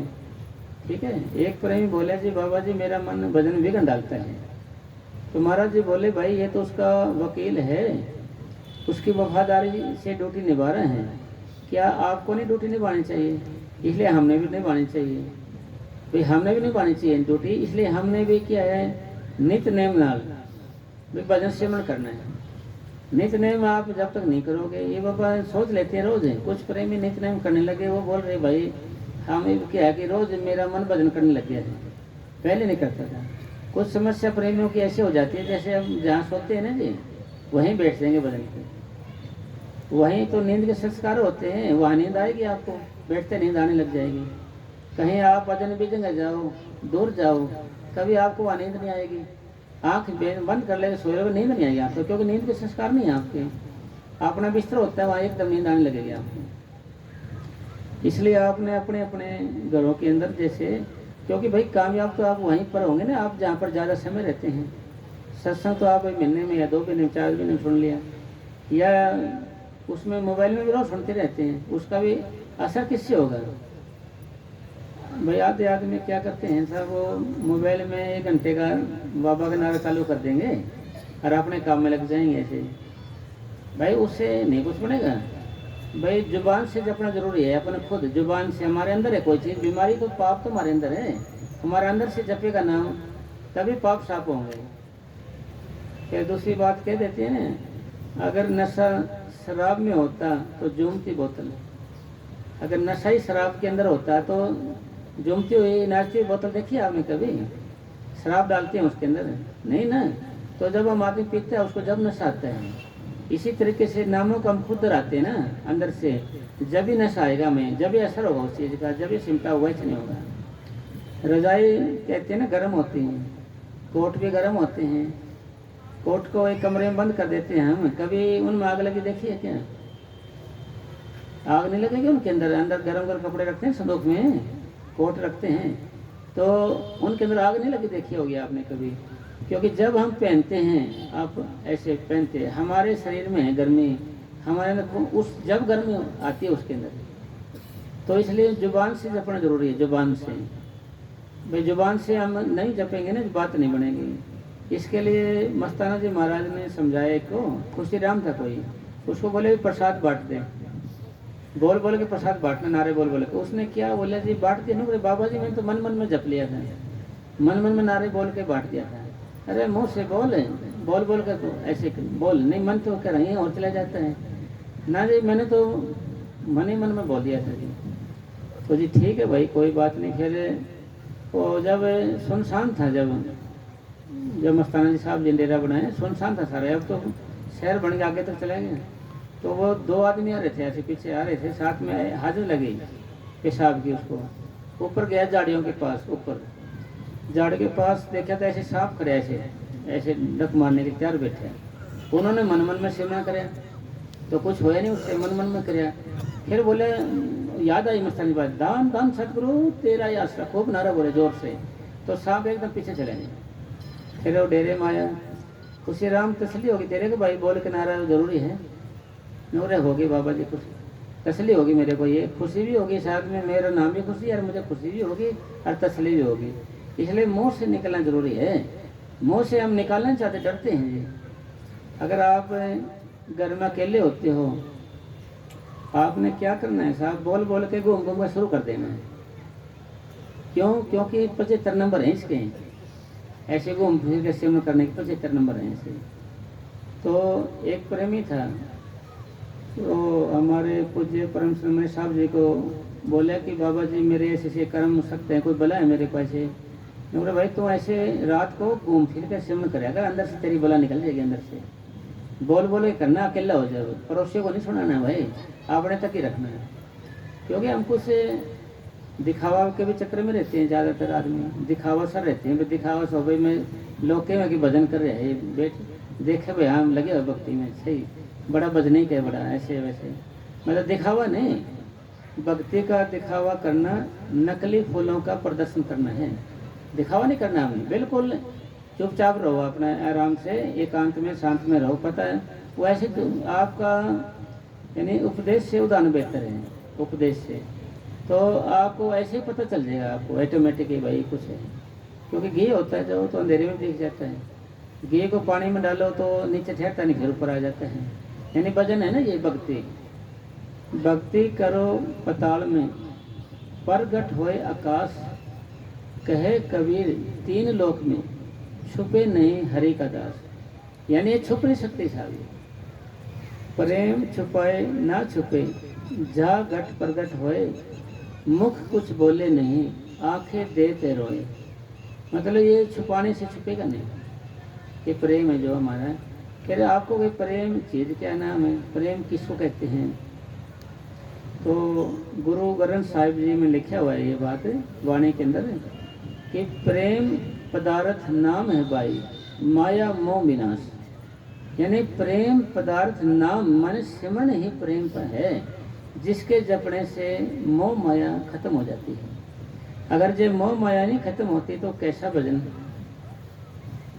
भाई, ये मोह माया खत्म नहीं होती, ये तो कैसा भजन? क्योंकि हर एक आदमी मोह माया के चक्कर में उलझा रहता है, उसको हटाने के लिए तो भजन था ये। एक लेडी थी, छोटा सा बच्चा था, वो कुत्ती का ऐसे ले रही है, ऐसे कपड़े ढक रही है, ऐसे मुंह मुंह भी दिखा रहे कपड़े, नूरे सवारी हूँ उसको, नूर किसको सवारी है? कुत्ती का बच्चा है। अरे माँ गेरिश ने किस ले नूर, मेरे बिना सोएगा नहीं है। बता, छोटी छोटी बातों का मन मुंह में रखे रखते हैं। कोई किसी का शौक करे पाले बैठे, मन है ना, मन ने क्या किया है, सब आदमियों को, छोटा बड़ा, लंगड़ा लोला, बाका बावला, खरा खोटा, सबको अपने हिसाब से सेट किया हुआ है। किसी न किसी चीज़ में उसको जाया हुआ है, उसके बिना वो रह नहीं सकता। उसके बिना कोई कोई ऐसी आदत डाली हुई, इसको मर जाएगा मगर वो आदत नहीं छोड़ेगा, वो आदत नहीं छोड़ेगा। और आदतों के हम गुलाम हैं, आदतों के हम गुलाम हैं। जिस चीज़ की हमें आदत पड़ जाती है उसको हम छोड़ते नहीं। तो हम आश्रम या साथ संगत या फिर डेरे में आते हैं तो हमारे को खाली वहाँ एक आदत सी सिखाई जाती है, दीनता नम्रता की। भाई थोड़ा दीनता धारण कर, भाई दीन बन, थोड़ा सा दीन बन, भाई थोड़ा सा नीवा बन। और जो ये सेवा है गुरु घर की, इसको अगर नामों को दोहराते रहो आप, साथ साथ में सेवा करते रहो, तो आपके अंदर ऐसा गुण पैदा हो जाएगा कि जैसे आप सबके नौकर हो। आप सबके नौकर हो, आप सबके नौकरे हो गए तो टेंशन कैसी रहेगी? फिर लड़ाई झगड़े की, ईर्ष्या की, बैर विरोध की रहेगी नहीं आपको टेंशन किस चीज़ की भी। भाई मैं तो सबका नौकर हूँ। कब नाम को दोहराते हुए सेवा के साथ नाम को दोहराता रहेगा, जब ऐसा गुण पैदा होता है उसको। वैसे नहीं होगा, जब नाम को दोहराता रहेगा, ऐसे दोहराता रहेगा और साथ साथ में सेवा करता रहेगा, ऐसा गुण पैदा हो जाएगा। अगर सेवा कर रहे हो आप, दुनिया को दोहराओगे, फिर आपके अंदर गुण पैदा नहीं होगा वैसा। तो इसका मतलब निचोड़ क्या हुआ कि भाई गुरु घर की जो सेवा है ये साबन है, इससे अंतःकरण शुद्ध होता है। अंतःकरण के 4 हिस्से होते हैं, मन, चित्त, बुद्धि और अहंकार। तो ऐसा करने से भाई ऐसा हो, फिर तो भजन, फिर ऐसा करने से क्या होगा? आपका दीनता से आपका हृदय ठंडा होने लगेगा। ठंडा रहेगा तब दीनता आएगी आपके अंदर। भाई जब तो दीनता आएगी, वैसे थोड़ी आएगी जी। फिर लोग कहते हैं भाई दीनता नम्रता तो भाई हमारे में थोड़ी आएगी, ये तो संत महात्मा में आएगी, ऐसे आएगी। अरे भाई संत महात्मा आप भी तो हो, आपको भी बाबा ने नाम दिए हुए हैं, आप भी संत महात्मा हो। फिर आपके कैसे है? महात्मा किसी आदमी का नाम नहीं है। महात्मा महान है आत्मा जिसकी। महान आत्मा किसकी बनेगी? जो मेडिटेशन करेगा, भजन करेगा, सेवा सेवन करेगा, कोई चढ़ाई करेगा, उसको ही तो महात्मा कहेंगे। आत्मा का नाम है कि इंसान का। फिर कहेंगे पुण्य आत्मा है भाई, तो पुण्य आत्मा है जिसकी। पाप आत्मा है भाई, पाप आत्मा है कि बुरे पापों की वजह से पाप आत्मा हो गई हो। मतलब निचोड़ सार क्या है कि सारा मेडिटेशन पे आएगी बात है। तो कबीर साहब जी ने फिर समझाया अपने को, ये भाई तुम मेरे पीछे क्यों पड़ रहे हो, क्यों कबीर कबीर कर रहे हो? भाई कबीर तो तुम भी बन सकते हो। भाई तुम मेरे पीछे क्यों पड़े हो? कबीर कबीर तुम भी बन सकते हो। कबीर कबीर तुम क्या करो, समझो गुरमत ज्ञान, अपना आपा जो लखे सोई कबीर सुजान। फिर दोबारा फिर कहा है, कबीर कबीर तुम क्या करो, छोड़ो जग की आस, काम करो जो तजे सोई कबीर दास। भाई आप भी कबीर दास बन सकते हो, सारा कुछ बन सकते हो। ये तो सिर्फ चढ़ाई करोगे ना, आप अभ्यास करोगे। चढ़ाई मतलब ये चढ़ाई वाली बीमारी है ना साहब, ये आपने रोज नित्य नियम धारण करने हैं। चढ़ाई वाली रोज नित्य नियम करनी है। कैसे करनी है कि रोज चिंता करनी है कि मेरा शरीर सुन हो क्यों रहा है, कि मेरे को इतने साल हो गए नाम लिए को, मेरा शरीर सुन क्यों नहीं हो रहा, कारण वजह क्या है, सिस्टम क्या है, ये हो क्यों नहीं रहा मेरा, ये चढ़ाई क्यों नहीं हो रही मेरी, मैं वजन सही क्यों नहीं कर रहा हूँ। भाई मैं ऐसे तो ऐसे मरे जाऊँगा, फिर ऐसे तो फिर ना तो मुझे कुछ नजर आएगा, ना साधना होगा, ना प्रकाश होगा, ना हमें गुरु के दर्शन होंगे, ना कभी हम उसको मिल सकते हैं। भाई उससे मिलेंगे तभी तो हाल पूछेंगे। छोटी सी दुनिया बनाने वाले कभी तो मिले हुए पूछेंगे हाल, भाई कभी तो पूछेंगे, उसे मिलेगा तभी तो पूछेंगे ना जी। वैसे फिर वो तो कह रहे जी मैं तैयार बैठे हूँ, कोई मेरे पास आए तो मैं तो सुनाऊंगा जी। वो तो कह रहा कि जी आप फारसी में हो, फारसी की मातृभाषा जो होगी उसी में बताऊंगा उसको। अंग्रेजी वाले हैं जो मत उसी में, हरियाणा वाले की मत जो भी है जिसी भाषा में बोलेगा उसी में जवाब दूंगा। अंदर वाला सतगुरु ऐसा है कि वो सारी बोली जानता है, वो अपनी मातृभाषा में जवाब देगा वैसी में। तो जी मैं तो तैयार हूँ जी, कोई आएगा जब की बात है ना जी। भाई इसी तरीके से फिर आपका सारा का जैसे कर्म भी हो गए, सारी दीनता नम्रता भी आज सारा कुछ आ गया मान ले, क्योंकि संत दीनता नम्रता की तो हद कर देते, हद दीनता नम्रता की संत हद कर देते हैं। कैसे, एक ऊपर चवारे में कोई आदमी रहता था, नीचे अपना प्रेमी रहता था। वो क्या करता है भगत जी, कचरा कर सफाई सफाई करे, कचरा साग कटिंग कुटिंग सब करे, कचरा उसके आगे घेर दे। वो करता कहीं नहीं, लगातार करता रहे। फिर वो उसने कोई शिकायत नहीं करी, बेचारे कोई भी शिकायत नहीं करी। तो जी भाई मेरे कचरे से कबाड़ से आपको कोई हर्ज तो नहीं है जी? नहीं जी मैंने कोई हर्ज नहीं है, मैंने झाड़ू एक बर्तन ले आया हूँ, मैं उसमें डाल के उसको मैं बाहर गिर रहा था, मैंने नो टेंशन नो मेंशन, मुझे कोई रगड़ा नहीं है, कोई शिकायत नहीं है जी। भाई मैंने तो एक बर्तन ले आया हूँ, मैं तो एक झाड़ू ले आया हूँ जी, मैंने तो कोई टेंशन नहीं है। मतलब दीनता नम्रता की हद ही होगी साहब, ये तो हद ही तो होगी एक तरह से कि भाई वो तो कचरा गिर रहा उठा रहे हैं, वो कचरा गिर रहे उठाए, कोई शिकायत नहीं। और हम बिना वजह ही टेंशन रखते हैं, बिना वजह से बिना कारण के। वैसे ही भाई अपनी गुरबानी क्या कहती है, भाई कुछ देख ले तो अनदेखा, सुन ले अनसुना। भाई मैं तो कुछ सुना ही नहीं, सुन ले भी देख ले भी, तो ऐसे करना है अपने को, जब भी तो आपने रास्ता आगे बढ़ेगा। अगर आप इधर उधर की बातों में उलझे ही रहोगे, आप इधर उलझ जाओगे रहोगे, इधर उधर की बात उलझे रहोगे, फिर छोड़ जाओगे कब आप। भाई आप जहाँ से उलझो वहीं से आप सुलझो, जहाँ पर आपसे फंसे हुए हैं ना, उलझे हुए, वहीं से आपने सुलझना पड़ेगा। कोई किसी से खटपट होगी उसी से बोल बतला के साफ कर ले बात, भाई खत्म करो। ना करेंगे तो उसका ख्याल बना रहेगा जी। आप भजन बैठोगे और कोई रुकावट नहीं, जब भजन बैठोगे जब भी आगे खड़े हो जाए वो ख्याल। मतलब हमने अपने आप को अपने आप को खुद ही संभालना पड़ेगा। हम सोचे गुरु करेगा जी, अरे कोई समस्या छोटी मोटी है तो खुद भी तो करे, खुद भी जा, तो घबराता क्यों है। कोई सतगुरु तो साथ है, हिम्मत मर्द मदद खुदा। कोई हिम्मत आदमी करेगा तो मदद मालिक करेगा उसकी, क्यों नहीं करेगा, करेगा जी। आप अगर फिर आप प्रश्न होया कि आपने कोई बात पूछनी है सतगुरु से, आप शाम को रात को आंख बंद कर पूछो सतगुरु से कि बाबा जी ऐसी ऐसी बात होगी, मैं क्या करूं, ये प्रश्न है मेरा। तो सतगुरु आपको सपने में या कोई तसली में आपका जरूर दर्शन देगा, आपको बोलेगा ठीक है वैसा कर ले। वो कह रहे जी मेरे तो कोई पूछेगा ही नहीं, मैं करूँ क्या। भाई सतगुरु दीनता नम्रता में डाल रहे, बिना कुछ कहे वो कुछ बोलते हैं, चुप बैठे नहीं। अगर आप प्रश्न करोगे बातचीत करोगे तो आपको जरूर बोलेगा जी, बताएगा जी, समझाएगा बुझाएगा जी, आपको पर्चा देगा जरूर। कब, जब आप उसको बोलोगे। आप एक बारी बोल देते हो चाहे 2 बार बोल देते हो। भाई एक बारी बोल दिया, 2 बार बोल दिया, 3 बार बोल दिया, ना सुने तो आप उसका जिक्र नहीं करते। ऐसा नहीं करना।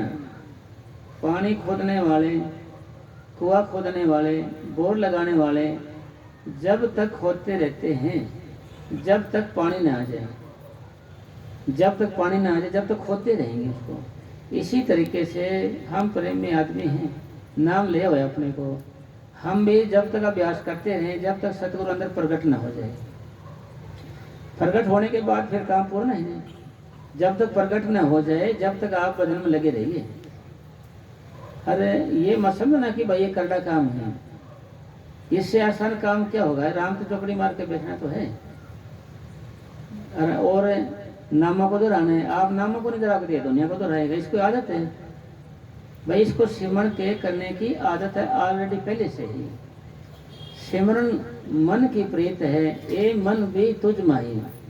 ये मन भी तो आपके अंदर है जो नाम को दोहराने वाला है, दुनिया को दोहराता है। ये आप फिर हमारा सिमरन क्या है? उल्टा है। हम थोड़े से बेले होते एक दूसरे जिक्र करने लग जाएंगे, एक दूसरे की कमी देख के जी उसको नीचा दिखाने लग जाएंगे जी, और सारी उम्र इसी में गुजार देंगे जी, है ना जी। और कहते रहेंगे आप देखना सीधा हो जाएगा ना, पता चले ना, ऐसे बोलता रहेगा मन। अरे मगर वो सीधा क्या, सीधा तक हो रहे हैं, हमारे अंदर उसका ख्याल आ गया है भैया, हमारे अंदर उसका ख्याल आएगा, सीधे तो हम हो रहे हैं, वो थोड़ी हो रहे हैं। तो इसका मतलब क्या है जी? इसका मतलब ये है कि भाई हमने दूसरे आदमी के देखने तो गुण देखने, अरे अवगुण नहीं देखने। और अगर हम अवगुण देख लेंगे तो आपको फिर एक आदत लग जाएगी, बीमारी सी लग जाएगी। फिर आपको भाई भाई करड़ा काम है, ये हो नहीं सकता ये भाई, करड़ा काम तो जरूर है, मान लेके जाओ, पर ऐसा संभव नहीं है कि आदमी ना करे इस चीज को। आदमी तो करेगा इसको, कीड़े मकोड़े करेंगे, घास फूस करेगी, पशु पक्षी करेंगे, या पानी के जीव करेंगे, या शेर वगैरह करेंगे। करेगा कौन? आदमी तो करेगा इसको, आदमी की ड्यूटी है। फिर आप किसके लिए कर रहे हो ये? आप इसको अपने लिए ही कर रहे हो, आप अपनी आत्मा के लिए कर रहे हो ये। अगर आपने ऐसा नहीं किया तो फिर मुश्किल हो जाएगी, फिर जन्म लेना पड़ेगा, फिर भजन करना पड़ेगा। फिर भी नहीं किया तो फिर आप जन्म लेना पड़ेगा, फिर भजन करना पड़ेगा। फिर उससे नहीं थोड़ी आराम से वैसे हो गया, फिर तकलीफ उठानी पड़ती है ना जी। जिसको लगे है, जिसको जानता है उसको तो पता है। एक कांटेदार झाड़ी को मुंह के रास्ते से खींचा जाए, इतना दर्द होता है, एक बारी मौत होती है जब आदमी की। अरे ऐसे अब मौत मरते आए हैं। तो इसलिए कबीर साहब जी ने साहब ये बोले, भाई सिमरन मार्ग सहज का सतगुरु दिया बताए, श्वास श्वास सिमरन करो एक दिन गुरु मिल जाए। कितना आसान बोले हैं, पूरा सतगुरु मिले पूरी हुए जुगत, हंसते खेलते खांदियाँ होए मुक्त। मतलब अपने को पूरा सतगुरु मिला। इसका मतलब क्या है कि भाई हम एक कदम भी चलते हैं तो अपने गुरु की ओर ही जा रहे हैं, अपने घर की ओर जा रहे हैं। क्यों? रास्ता ठीक है ना। पूरा सतगुरु मिले पूरे हुए जुगत, हंसते खेलते खांदिया होए मुक्त। फिर आप मुक्त हो जाएंगे इस तरीके से। भाई सीधा रास्ता तो है, ये भी एक आदत है, ये भी एक आदत है सिमरन करने की भी। अरे और नींदा चोले की भी आदत है, एक दूसरे को कटाक्ष करने की आदत है। मन चुप नहीं रहता। देखो बोलेगा तो दूसरे के बारे में बोलेगा। हमारा जो मन है पराई बोली बोलता है, पराई का मतलब दूसरे के बारे में जिक्र करता रहेगा, सतगुरु का नहीं करेगा, सिमरन का नहीं करेगा, नामों को नहीं दोहराएगा। यानी इस बात पर ये आएगा नहीं। आपने इसको बड़े प्यार से समझाना, भाई तो मान जा तेरा काम है। यानी ये जो बात समझाने के लिए सत्संग होता है, मन किसी तरीके से मानी जाए, कोई बात चुप ही जाए इसके, कोई समझाने के लिए है ये। तो अगर मान जाएगा ना मन, जैसे आप 2 घंटे बैठे ऐसे मन भटक रहा है जी, भटक रहा है, आपने कुछ नहीं मिल रहा है, ना तो प्यार मिल रहा है, ना शरीर खाली हो रहा है, कुछ नहीं हो रहा है आपका।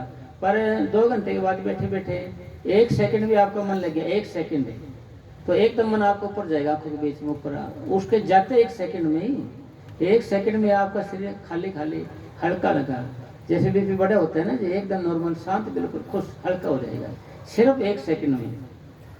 यानी सिर्फ 1 सेकंड में। पर कब क्या है कि 2-2.5 या 2 घंटे बैठे बिना हमारा मन स्थिर और एकाग्र नहीं होगा। आपके वो स्थिर एकाग्र किसको कहते हैं? भटकने का नाम। यानी मन में कोई न कोई ख्याल आते रहेंगे, आएंगे जाएंगे आएंगे जाएंगे, ये ख्याल आते, इसका नाम है भटकना। और कहते हैं कि भाई मन लग गया। जैसे आप नाम नहीं ले रहे थे, उससे पहले लोग बैठते थे, लोग ऐसे आंख बंद करके बैठते थे, उनको भी ऐसे महसूस होता जैसे हाथों से पैरों से कुछ निकल गया, निकल कर माथे में जैसे इकट्ठा हुआ कुछ चीज़, माथे की बेज कुछ इकट्ठी हो गई जैसे कुछ चीज़। यानी ये एक अनुभव की बात समझिए। भाई कोई चीज़ यहाँ इकट्ठी हो जाती है, जब प्रेमी लोग इस हालात से गुजरते हैं तो वो इकट्ठी हो गए, वो महसूस करेंगे जैसे वो वहीं पर हैं, आंखों के बीच में हैं, जैसे वहाँ आ गए हैं। वहाँ आने से क्या होगा उनको कोई ख्याल नहीं आएगा, बड़ा आनंद आएगा, बड़ा चैन आएगा। भाई कोई ख्याल नहीं, कोई बात नहीं, किसी की कोई बात नहीं, अच्छी बुरी कुछ नहीं, अरे बिल्कुल हल्का हो गया शरीर उनका। पर उनका सिमटाव नहीं होने, उनका सिमटा नहीं। हाँ वो आँख के बीच में बड़ी शांति चैन आ रहे हैं उनको। चैन आने का मतलब ख्याल ही नहीं है, कोई ख्याल ही नहीं है तो वही टेंशन ही नहीं है कोई चीज़ की। अच्छे बुरे ख्याल आएंगे, लड़ाई झगड़े, तभी तो टेंशन होती है।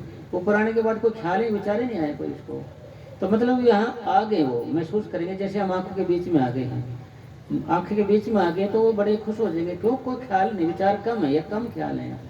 तो ऐसे आप भी करते हो, जैसे ऐसे बैठ के ऐसे करते हो, आप नामों को दोहराना छोड़ देते हो। आप यहाँ कभी कभी आपने 2 दिन में 4 दिन में देखा होगा कि यहाँ ख्याल इकट्ठा होगा, तो आप यहीं बड़ा आनंद आता है आपको। पर आपका मन नामों को नहीं दोहरा रहा है, ये ध्यान रखना है आपने कि मन नामों को नहीं दोहरा रहा, आपका सिमटाव नहीं हो रहा है। मतलब आपको चैन भी है, खुशी भी है, शरीर भी, मगर आपका मन है ना नामों को नहीं दोहरा। अगर मन नामों को यहाँ ध्यान लग गया, जैसे आपका कोई चीज़ छुप गई यहाँ के, यहाँ हो गया, फिर नामों को दोहराना चालू कर रहे हो आप, क्योंकि फिर मन नामों को दोहराएगा, क्योंकि मन में ख्याल ही नहीं आपके, कि जो कुछ कहेगा मानेगा। फिर मन सदा, यानी ये जो तन है ना, तन है ना, मन के हुक्म में चलता है, मन के हुक्म में चलता है। मन आपका यहाँ आ गया तो मन में ताकत आ गई, भाई तू यहीं रहे, ठीक है साहब मैं यहीं रहूँगा, फिर वो यहीं रहेगा। फिर आप नामों को दोहरा, फिर ये मन नामों को दोहराने लग जाएगा जी, फिर नामों को दोहराने लग जाएगा। तो जब एक से दो, तभी सिमटा होने लग जाएगा आपका एकदम। जब भी आते यहीं, जब क्योंकि आपने एक काम कर लिया ना, यहाँ माथे में ध्यान हो गया आपका, ऐसे यहाँ हो गया आप, तो यही नामों को दोहराना शुरू कर दिया, एकदम सिमटा होना शुरू हो जाएगा आपका एकदम। आप क्या होगा कि एकदम ये खाली खालीपन कैसे होगा, एकदम ध्यान ऊपर कैसे आ जाइए। जैसे हमारे पूज्य परम सुनके साहब जी ने समझाया ना, भाई हमने प्यास लगी, सेवा करी, एकदम मेरा ध्यान ऊपर आ गया। बाबा कहते रो ऊपर चले गई, इसको रो कह देते हैं भाई, ध्यान कह देते हैं। यानी इसको ऐसे भी कह सकते हैं भाई ध्यान ऊपर आ गया, आत्मा ऊपर आ गई। भाई आत्मा तो का तो ठिकाना है यहाँ, तो जाएगी तो अपने स्रोत की ओर है। यहाँ आने के बाद यानी एक आम आदमी में होता है, जैसे ऐसे बैठे हैं, वो ऐसे नीचे जो की करते हैं, तो उसका ख्याल यहाँ से आगे चक्कर से उतर के जहाँ यहाँ ध्यान लगाना चाहिए, यहाँ से उतर के कंठ चक्कर में गए, यहाँ से ध्यान फिसड़ गया, कंठ चक्कर में फिसड़ गया। दुनिया इसको हल्की नींद कहती है, संत मत इसको कंठ चक्कर में ध्यान का आना कहेंगे। आज्ञा चक्कर से उतर के कंठ चक्कर में हल्की नींद आ गई, फिसल गया ध्यान। और संतों का वो करते ऐसे, वो मान ली सोए गए तो उनका ध्यान नीचे नहीं गिरेगा, उनका ऊपर जाएगा। आम आदमी संतों का ये है कि भाई उनका ध्यान तो नीचे गिरता है, क्योंकि उनका नीचे गिरने अभ्यास है, ऊपर जाने का अभ्यास नहीं है। एक बारी मस्ताना जी महाराज आराम कर रहे थे, सेवा करते करते गए, हाथ पैर दबा रहे, कोई चीज़ उठाने लगे कोई। मस्ताना जी बोले कुत्ता क्या करता है ऐसे, ऐसे हाथ में ऐसे। उन्हें सोचा महाराज तो सो गया होगा यार, इन्हें कहीं गिरा है, तो महाराज तो सो गया होगा, कोई नहीं। तो दोबारा फिर कोई चीज़ ऐसे नहीं, तो दबाते दबाते फिर बोले कुत्ता क्या करता है। कुत्ता तो क्या सोचता है, मस्ताना आंखें बंद कर देता है तो मस्ताना कुछ नजर नहीं आता। मस्ताना जी को आंख बंद करने के बाद भी सारी तरह की नजर आती है। तो मतलब ध्यान का है, ऊपर का आना का मतलब भाई ध्यान लग गया, इसका चढ़ाई करने शुरू कर दी, ऊपर चला गया। नीचे गिरने का मतलब नींद, यहाँ आएंगे हल्की नींद, ऐसे ऐसे करते रहेंगे ना, झटके लगते रहेंगे, नींद हल्की नींद कहेंगे। फिर ये नींद नीचे आ जाती है, नाभि चक्कर में आ जाती है ना, तो गहरी नींद आ गई, इसको फिर शुद्ध बुद्ध का पता नहीं। हर एक इंसान जब वो सोएगा, हाथों पैरों से निकल के आंखों पे जोर होगा, कभी देखना जी कोई नींद आती है तो क्या कहेंगे, बोले जी मेरी आंखों में जोर हो रहे हैं, भारी हो रही है आंखें, कहेंगे ना जी। जब भी इंसान सोएगा, आंखों के बीच में इकट्ठी होगी आत्मा, फिर उसको नीचे गिरेगी, कंठ चक्कर में आएगी, ऐसे आएगी, उसको नींद करना। यानी जागना भी एक तरह का भजन है, जागते रहना भी एक तरह का भजन है। जागते रहने से ये आत्मा हमारी ये मेडिटेशन करते हैं, जिस जो काम मेडिटेशन करता है वो ये जागना कर रहे हैं, हमारा आंखों बीच में आ रहे हैं। हम कभी भी देखोगे आंखों के बीच में आ जाती हो आप, जागते जागते रहो जैसे, तो यहाँ आ जाती हो आप, यहाँ से ऊपर जाना आपने को। जागना भी एक तरह का भजन है, जागना भी, क्योंकि इससे आत्मा हमारी आंखों में इकट्ठी होती रहती है, ऊपर जाती रहती है ना, तो फिर यहाँ से हमने ऊपर ले जाना है। तो इसलिए संतो महात्मा ने क्या समझाया प्यार से कि भाई कम सोना है। भाई सोना तो है आपको, कम सोना है। खाना भी है आपको, कम खाना है। बोलना भी आपको, कम बोलना है। भाई आज यानी हम क्या करेंगे साहब, भजन करेंगे तो पूरा करेंगे, नहीं करेंगे। जागेंगे तो सारा जागेंगे, नहीं सारा सोएंगे। यानी बीच का रास्ता अपनाना, अपने सहज अवस्था का रास्ता। सहज का अवस्था का मतलब भाई हमने भजन कर भी लिया रात को और सो भी लिए और टाइम से उठ भी गए। भाई फिर अगले दिन का रूटीन बिगड़ जाएगा, नहीं तो फिर भाई इस तरीके को चलना अपने को। भाई दिन के काम भी हो गए, रात को आराम भी हो गया और टाइम से उठ के भजन भी कर लिया। तो इस तरीके सहज अवस्था में चल रहे हैं। और टाइम टेबल हम आपका कहाँ होगा, आपके घर पे होगा, आप जहाँ पर ज़्यादा वक्त रहते हो। और मेडिटेशन कहाँ होगा, जहाँ आपने ठिकाना बनाया है, मेडिटेशन का ठिकाना जगह बनाई हुई है, वहाँ पर होगा ये सब। भाई वहाँ पर होगा, वैसे नहीं होगा ये। वहाँ जिन जिन आदमी ने कर लिए, कुछ प्रेमी के भी हमने किया था, वैसे हमारा को मज़ा आ गया। भाई काम बहुत अच्छा लग रहा है मेरे को, हम बयान नहीं कर सकते। नहीं तो हम जहाँ बैठते थे वहीं सो जाते थे। भाई जहाँ बैठ गए भजन में, यानी बिस्तर है जो हमारा, जहाँ सोते थे वहीं बैठ जाते थे, वहीं सो जाते थे। पता नहीं लगता था 2 घंटे 3 घंटे। एक प्रेमी आया नहीं, मैं तो 5 घंटे बैठता था यार, मज़ा आ गया मेरे को। तो उठता था 5 घंटे में कुर्सी पे और सो जाता था बैठ के ऐसे आराम से। नौकरी जी मेरी तो आदत बनी थी, मैं तो सोचा 5 घंटे हो गए जी। नौकरी जी आप कह रहे हो कि गर्दन को सीधा रखना है, तो मेरा तो 1 मिनट का ही वजन है, 1 मिनट का भी। ये तो मन मेरे साथ तो धोखा ही करे एक तरह का। एक तरह से तो हमारे को साथ चला के तो करे मन है। भाई बैठे बैठे सो जाता है, मन कहीं है और हम कहीं हैं। तो अब तक हम ऐसे सुनते आए थे, जैसे मन जागता है तो जाने दे, दृढ़ रख शरीर, उतरी पड़ी कमान से कैसे चाले थे। तो ये हमारे दादा पातशाही श्रावण शाह जी महाराज ने समझाया है इसके बारे में कि जो ताकत अंदर जाएगी वही ताकत बाहर भटक रही है। तो अंदर कौन जाए, कौन रूहानी नज़ारे देखेगा और कैसे हमारी मुक्ति होगी। फिर कबीर साहब जी महाराज ने इसके बारे में लिखा अलग दो है कि माला तो कर में फिरे, जी फिरे मकमाई, मनवा तो 10 दिशा फिरे, यह है सिमरन नहीं। वो कह रहे सिमरन नहीं है, कबीर साहब जी कह रहे हैं साहब ये तो भाई सिमरन नहीं है। इसे सिमरन किसको कहेंगे, आपने रोज चिंता करनी है कि बैठ जाना भजन पे, नाम को दोहराना है लगातार। आप नाम को दोहराएंगे लगातार तो ध्यान आपको महसूस करोगे जैसे माथे में आप इकट्ठे हो रहे हो। भाई कोई चीज़ यहाँ इकट्ठी हो गई है, फिर आप यहाँ हो गए हो, फिर आपके विचार भी खत्म हो, आपका शरीर जैसे खाली खाली हो गया है। भाई नित्य नेम का अभ्यास है और तवज्जो से करते हैं, जब पूरा ध्यान से करते हैं, जब ये काम थोड़ा और भी स्पीड में बनेगा। कोई भी काम हो जिसको तवज्जो से करेंगे, लगन से करेंगे, तड़प से करेंगे, वो काम थोड़ा जल्दी और होगा। तो इस तरीके का आप करेंगे तो भाई जल्दी काम बनेगा। नहीं करेंगे बैठ के उठ गए तो भाई बूढ़े हो जाएंगे, फिर मौत हो जाएगी। फिर भजन किया नहीं, फिर कहेंगे भाई पुरानी कमाई है, यार पुरानी कमाई जब बनेगी तो अब करेंगे कुछ। और पिछली भक्ति है, पिछली भक्ति भी जब बनेगी जब अब कुछ करेंगे तो पिछली होगी।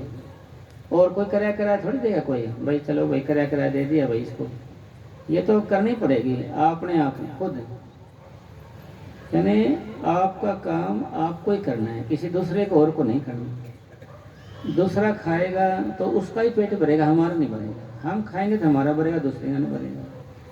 चाहे इस दिन में करो, चाहे अगले में या उससे अगले में, भाई भजन सिमरन का तो काम ये करना ही पड़ेगा। इसलिए क्यों ना हम आज से लग जाएं, क्यों नहीं भाई भजन करने आज से लग जाएं। क्यों आज से ढंग से बैठने लग जाओगे, कोई भी काम सही सूत्र से करने लग जाओ तो ये जल्दी काम होगा सूत्र से। फिर स्वामी महाराज ने इसके लिए साफ कहा गया है कि भाई टूटी फूटी कच्ची भक्ति करोगे तभी पक्की भक्ति बनेगी आपकी। फिर आपके समझ में आएगा भाई कोई चीज़ है ऊपर जा रही है, फिर आपको तसल्ली हो जाएगी। फिर आपको कहने की जरूरत नहीं, भजन करो बैठो, आप ऑटोमेटिक करने लग जाओगे। मतलब नित्य नेम का काम है ये। फिर हम ख्याल में खो जाए, कोई ख्याल आता है जैसे तो हम उसी में ही खो जाते हैं, उससे निकल ही नहीं पाते। आधा घंटे लगे, 1 घंटे लगे, उसी में ही उलझ जाते हैं, उसमें उलझ जाते हैं। तो फिर जब निकालने का टाइम आता है, जब इतने घंटे पूरे हो जाते हैं, इतने हम उठ जाते हैं, फिर आप उठ जाएंगे। इसलिए आपने क्या करना है भाई, पूरी तवज्जो से पूरे ध्यान से इस सिमरन को करना है। आंखों के बीच में ध्यान रख के करना है। भाई उधर जाता है तो आपको लेकर जाना है, फिर जाता है तो फिर लेके जाना है इसको, ये तो जाएगा और आपने लेना है, ये जाता रहेगा आपको लेना है, ये काम है, ये लड़ाई है इसकी। गुरबाणी में लिखा हुआ है मन नाल झगड़ा मन नाल सर। भाई इससे झगड़ा भी करना है, हम झगड़ा थोड़ी करते हैं भाई। हम भाई मन ने क्या बैठना है तो बैठ गए, मन ने क्या सोए तो सो गए, मन ने क्या रोटी खाना खा ली, ऐसे करेगा ना जी मन, तो नहीं करेगा जी। इसलिए मन से लड़ाई कर, जब भी आओ रोटी नहीं खानी है आपने, पहले भजन करना है आपने। 2 घंटे निकाल लेने हैं, 2-2.5 घंटे, एक बारी आते ही चाय पानी लिए बैठ गए, फिर दोबारा फिर ऐसे करना है। जब भी मतलब मौका मिलता है आपको, जब भी आपने बैठ जाना है। चाहे आप जैसे सैर करने भी जा रहे हो, कहीं बैठ गए, मौका लगे आपको, आप वहीं पर बैठ जाओ, अखबार ले लिया ऐसे डक्के, वहाँ बैठ जाओ आप। फिर कभी कभी क्या है कि भाई अन्न प्लानिंग में भी भजन बन जाता है। अन्न प्लानिंग भाई सारे भजन में लगे रहता है, ख्याल लगे रहता है ना जी। सोचा चल रहे 10 मिनट बैठ के देख लेते हैं, उसमें मन लग जाता है कभी कभी आदमी का। और वैसे 2 घंटे बैठे रहे, उसमें ना लगे मन, जब उठ के आएगा ना। एक और ख़ास बात क्या है साहब कि जैसे अब इकट्ठा बैठना, इसको सामूहिक भजन कहते हैं। इसमें तो हमारी बैठक बनती है, एक दूसरे को हम बैठे रहते हैं। एक हमने सामूहिक के अलग भी भजन करना है, अलग। आपको फिर पता चलेगा भाई कितने पानी में कितना मन आपका शौक है। अब तो आप दूसरे के प्रभाव में बैठे हो, दूसरे के प्रभाव में, दूसरा बैठे है तो आप भी बैठे हो, वो उठ गया तो आप भी उठ गए। और घर पे आप जब अलग बैठे हो, अलग, क्योंकि भजन के लिए यानी ध्यान के लिए 1, ज्ञान के लिए 2। अगर ध्यान करना तो एक आदमी की जरूरत है, आपको दूसरे की आवश्यकता नहीं है। ज्ञान मैंने बताने के लिए दूसरे आदमी की जरूरत पड़ती है। सामूहिक भी भजन करना चाहिए, सामूहिक से उठ के फिर आपने अलग भी बैठना चाहिए भजन के। फिर सामूहिक भजन में तो भाई कोई खांस रहा होता है, कोई सो जाता है बेचारा, कोई कुछ कर रहा है, कोई कुछ कर रहा है, ऐसे होता है ना जी। उठ के चले जाता है, ध्यान खींचा रहता है इधर, और हम खुश हो जाते हैं भाई इनके साथ बैठ गए, मगर ध्यान तो इधर है। अलग बैठते हैं जब कोई शोर नहीं, शराबा नहीं, किसी की बात नहीं, जितनी, फिर आप अकेले होते हो। फिर आपको पता चलेगा भाई मेरी बैठक कितने हैं, कितना मेरा शरीर सुन होता है। और तरक्की आपकी, भाई तरक्की आपकी इन बुर्जों के सुन होने पर निर्भर करेगी। बुर्ज है ना ये हमारे हाथों के पैरों की, इससे 3 हिस्से इसके हो गए, 3 इसके 6 12 हो गए। इनसे इतने ही यहाँ से निकल गई आत्मा, ये दोनों कितने निकल गए, हाथों कितने निकल गई। जितने जितने आप आत्मा सिमटती जाएगी उतनी आपकी तरक्की होती जाएगी, उतनी आपकी तरक्की होती जाएगी। अगर सिमटाव नहीं हो रहा आपका, वैसे बैठे उठ गए, आपकी तरक्की कुछ नहीं फिर, क्योंकि फिर तरक्की क्या हुई, आपका सुने नहीं हुआ कुछ, क्योंकि ऊपर बैठे सदगुरु, वहाँ तक तो हम जा नहीं पाए। सिमटाव का मतलब ये है कि भाई सिमटाव होने से हम ऊपर जाते हैं, सिमटाव होने से ऊपर जाते हैं और सतगुरु से मिलने का कारण बनते हैं। सतगुरु के मिलने के कारण से हमारी आत्मा का कल्याण होता है, हमारी आत्मा का। अगर सिमटाव नहीं होया तो हम ऊपर नहीं आए सतगुरु के पास, सतगुरु के पास नहीं आए तो सतगुरु अंदर किसको लेके जाए, किसको लेके नहीं जाए तो आत्मा कल्याण हुआ नहीं। यानी शरीर का सुन होना। और कुछ प्रेमी कहते हैं कि मेरा तो एक पैर होता है, एक आस होता है, ऐसा ही बोलते हैं प्रेमी। भाई ये अभ्यास है, ये अभ्यास है, पूर्णता नहीं है। इसको अभ्यास कहीं पूर्णता नहीं, जब पूर्ण अभ्यास हो जाएगा आपका, ऐसे बैठोगे तो पूरा, यानी ये बुर्ज है दोनों, ये और ये बराबर का सिमटा होगा, हाथों का पैरों पूरा। आपने किसी बुढ़े को मरते हुए देखा होगा आपने, सीधा ले पैर हिलेंगे उसके, ऐसे ऐसे पैर हिलते रहेंगे, ऐसे कभी देख लेना आप, हाथ हिलते रहेंगे, उसको हाथ हिलेंगे, पैर हिलेंगे बराबर से। यानी पहले पैर हिलते जाएंगे, हिलते, फिर वो जो चेतन शक्ति ऊपर के चक्करों में आएगी तो पैर हिलना बंद कर देंगे, कभी देखना है उसके पैर हिलना बंद कर देंगे, उसको हिलेंगे नहीं उसके। फिर हाथ हिलेंगे, मान ले उसको है तो ये भी अंदर यहाँ चले जाएंगे, यहाँ तक आ जाएंगे, ये भी बंद हो जाएंगे हाथ हिलने। फिर नाभि चक्कर में आएगा, कुछ नहीं पता चलेगा। जब हृदय चक्कर में आएगा, कभी देखना लंबे लंबे सांस आने लग जाएंगे, उसको बूढ़ा जो कोई देखे होगा भाई इसका क्या होगा, डरने लग जाएंगे, आपको क्या हो गया इसका, तो भाई लंबे लंबे सांस ले रहा है, क्या करें इसका, भाई चक्कर है कि यहाँ पर। इस पर आने के बाद ऐसी हालत आती है आदमी। इसलिए प्रेम में कह रहे थे कुछ, भाई जी आप ऐसे बताते हो, वास्तव में सच्ची बात है, मेरे साथ भी ऐसे होता था। आज मैं डरा नहीं, इससे डरा नहीं तो मेरा ध्यान ऊपर आ गया। फिर तो फिर यानी पहली बार होगा ऐसा ये सांस लंबे खींचना है। दूसरी बार अभ्यास करो, दूसरी बार नहीं होगा ये, दूसरी बार, पहली बार जरूर होगा। जैसे मरते हुए देखे बात लंबे लंबे सांस आएंगे उसको, जैसे भाई डर जाता दूसरा, फिर इस चक्कर से आत्मा ऊपर आएगी कंठ चक्कर में, यहाँ खिंचाव से हो जाएगा, जैसे कि भाई गर्दन खींच लेगी, हिंद पकड़ लिया, आपने डरना नहीं है भाई, ये तो आत्मा के सिमटाओं की निशानियाँ हैं। फिर आंखों के बीच में इकट्ठी हो जाएगी, फिर आपको भाई प्रकाश आना शुरू, कोई इस अवस्था पर आ गया तो प्रकाश आना शुरू हो जाएगा आपको। फिर आत्मा की ताकत जाग जाएगी। आत्मा की ताकत है सूरत और नीरत। भाई सूरत और नीरत देखने का है और एक का चलने का है। सूरत नीरत इन ताकतें हैं इनकी, ये ताकत जाग ऑटोमेटिक है, ये अपना काम है, आपका बस नहीं है, आपने खाली बैठ जाना है और नाम को दोहराना है। ऑटोमेटिक भगवान ने बनाया सिस्टम, रास्ता पहले का बनाया हुआ है, नया नहीं बनाया, पहले से बनाया भगवान ने, परमात्मा ने। ये रास्ता बनाकर ऐसे चलेंगे, ऐसे जाएंगे। और इतना ही नहीं, हम ऐसे आए भी, हम ऊपर से ऐसे नीचे हैं। पहले परम पिता परमात्मा ने ये दिमाग के अंदर आती है आत्मा, तो दिमाग चलता है पहले, फिर कान में आए तो सुनने लगते हैं, आंखों में देखने लगते हैं, ऐसे नीचे से आती जाती है आत्मा जैसे। अब ये उल्टा चक्कर चले हुए हैं, अब उल्टा सिमटा होके ऐसे ऊपर जाएगी। मतलब कहने का निचोड़ सारी है कि भाई रोज रोज अपन ये प्रैक्टिस करनी है कि भाई मेरा शरीर सुन क्यों नहीं रहा, मेरे कर्म कौन से आगे, पाप कौन से इकट्ठे कर लिए मैंने, और किए तो मालिक मेरे गुनाह माफ़ी दे। पीछे पड़ जाना सतगुरु के नाम पे, भाई मेरे को माफ़ी दे। तो माफ़ करने वाला भी इधर बैठा तो है, वजन उठाने वाला सतगुरु अंदर है। भाई जिंदा राम है जो हमारा वजन उठाता है, वो हमारे अंदर बैठे हैं। उसी के बारे में तो बाबा जी बताते हैं, हाजिर नाजिर जिंदा राम है ना जी, उसी का आसरा बताते हैं ना भाई, वही उठाएगा और नहीं उठा सकता कोई। भाई फिर ये बात चली थी ना भाई, रोज रोज के पाउच पे डालो, रोज रोज के पाउच डालोगे ना तो उसी के पे आप हल्के हो जाओ, जब भी तो आप वजन कर सकते हो। खींचतानी रहेगी ना सारा दिन तो हम वजन कर नहीं सकते, अब बैठ नहीं सकते फिर। तो इसलिए सारा पाउच पे डाल के आप हल्के होकर बैठ जाइए।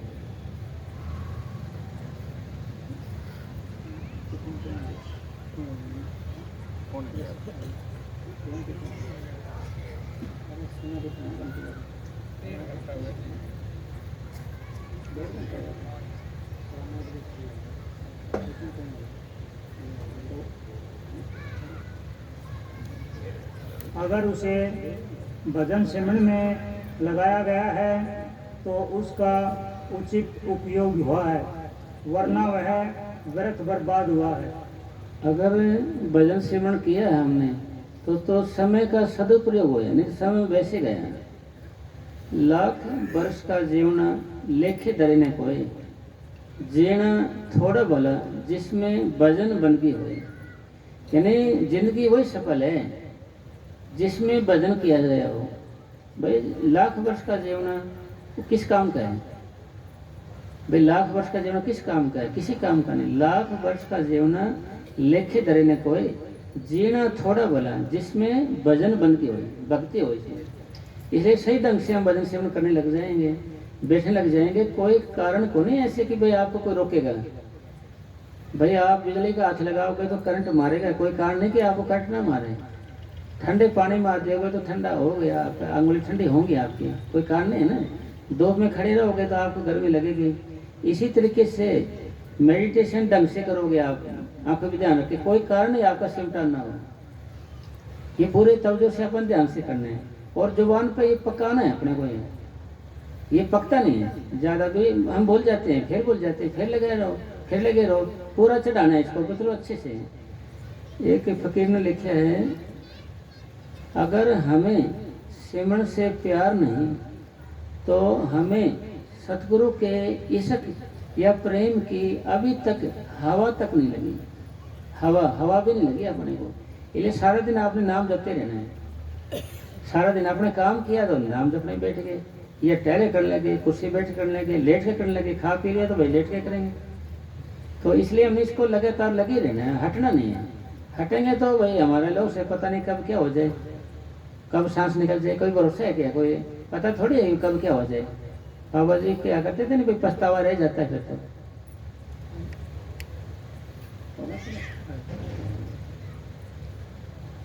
ये तो कह रहे हैं 1.5 घंटा हर हो गया, अभी भजन बैठ जाते हैं सब 1 घंटा ना। फिर क्योंकि प्रेमियों को थोड़ा सा उबासी वगैरह आने लगी, नींद सी आने लगी कि ज्ञान उतना ही ठीक है जितना निभा सके। क्यों जी, निभा सके। जो भरा हो ज्ञान तो छिड़केगा। अंग्रेजी में लिखा है ना भाई, excess of everything is bad. भाई किसी चीज़ की अधिकता बुरी है, ज़्यादा ज्ञान भी फिर बाहर आएगा तो किस काम का साथ होगा। चलो ठीक है जी, घंटा पे बैठ जाते, घंटे पे धन धन सदगुरु तेरा।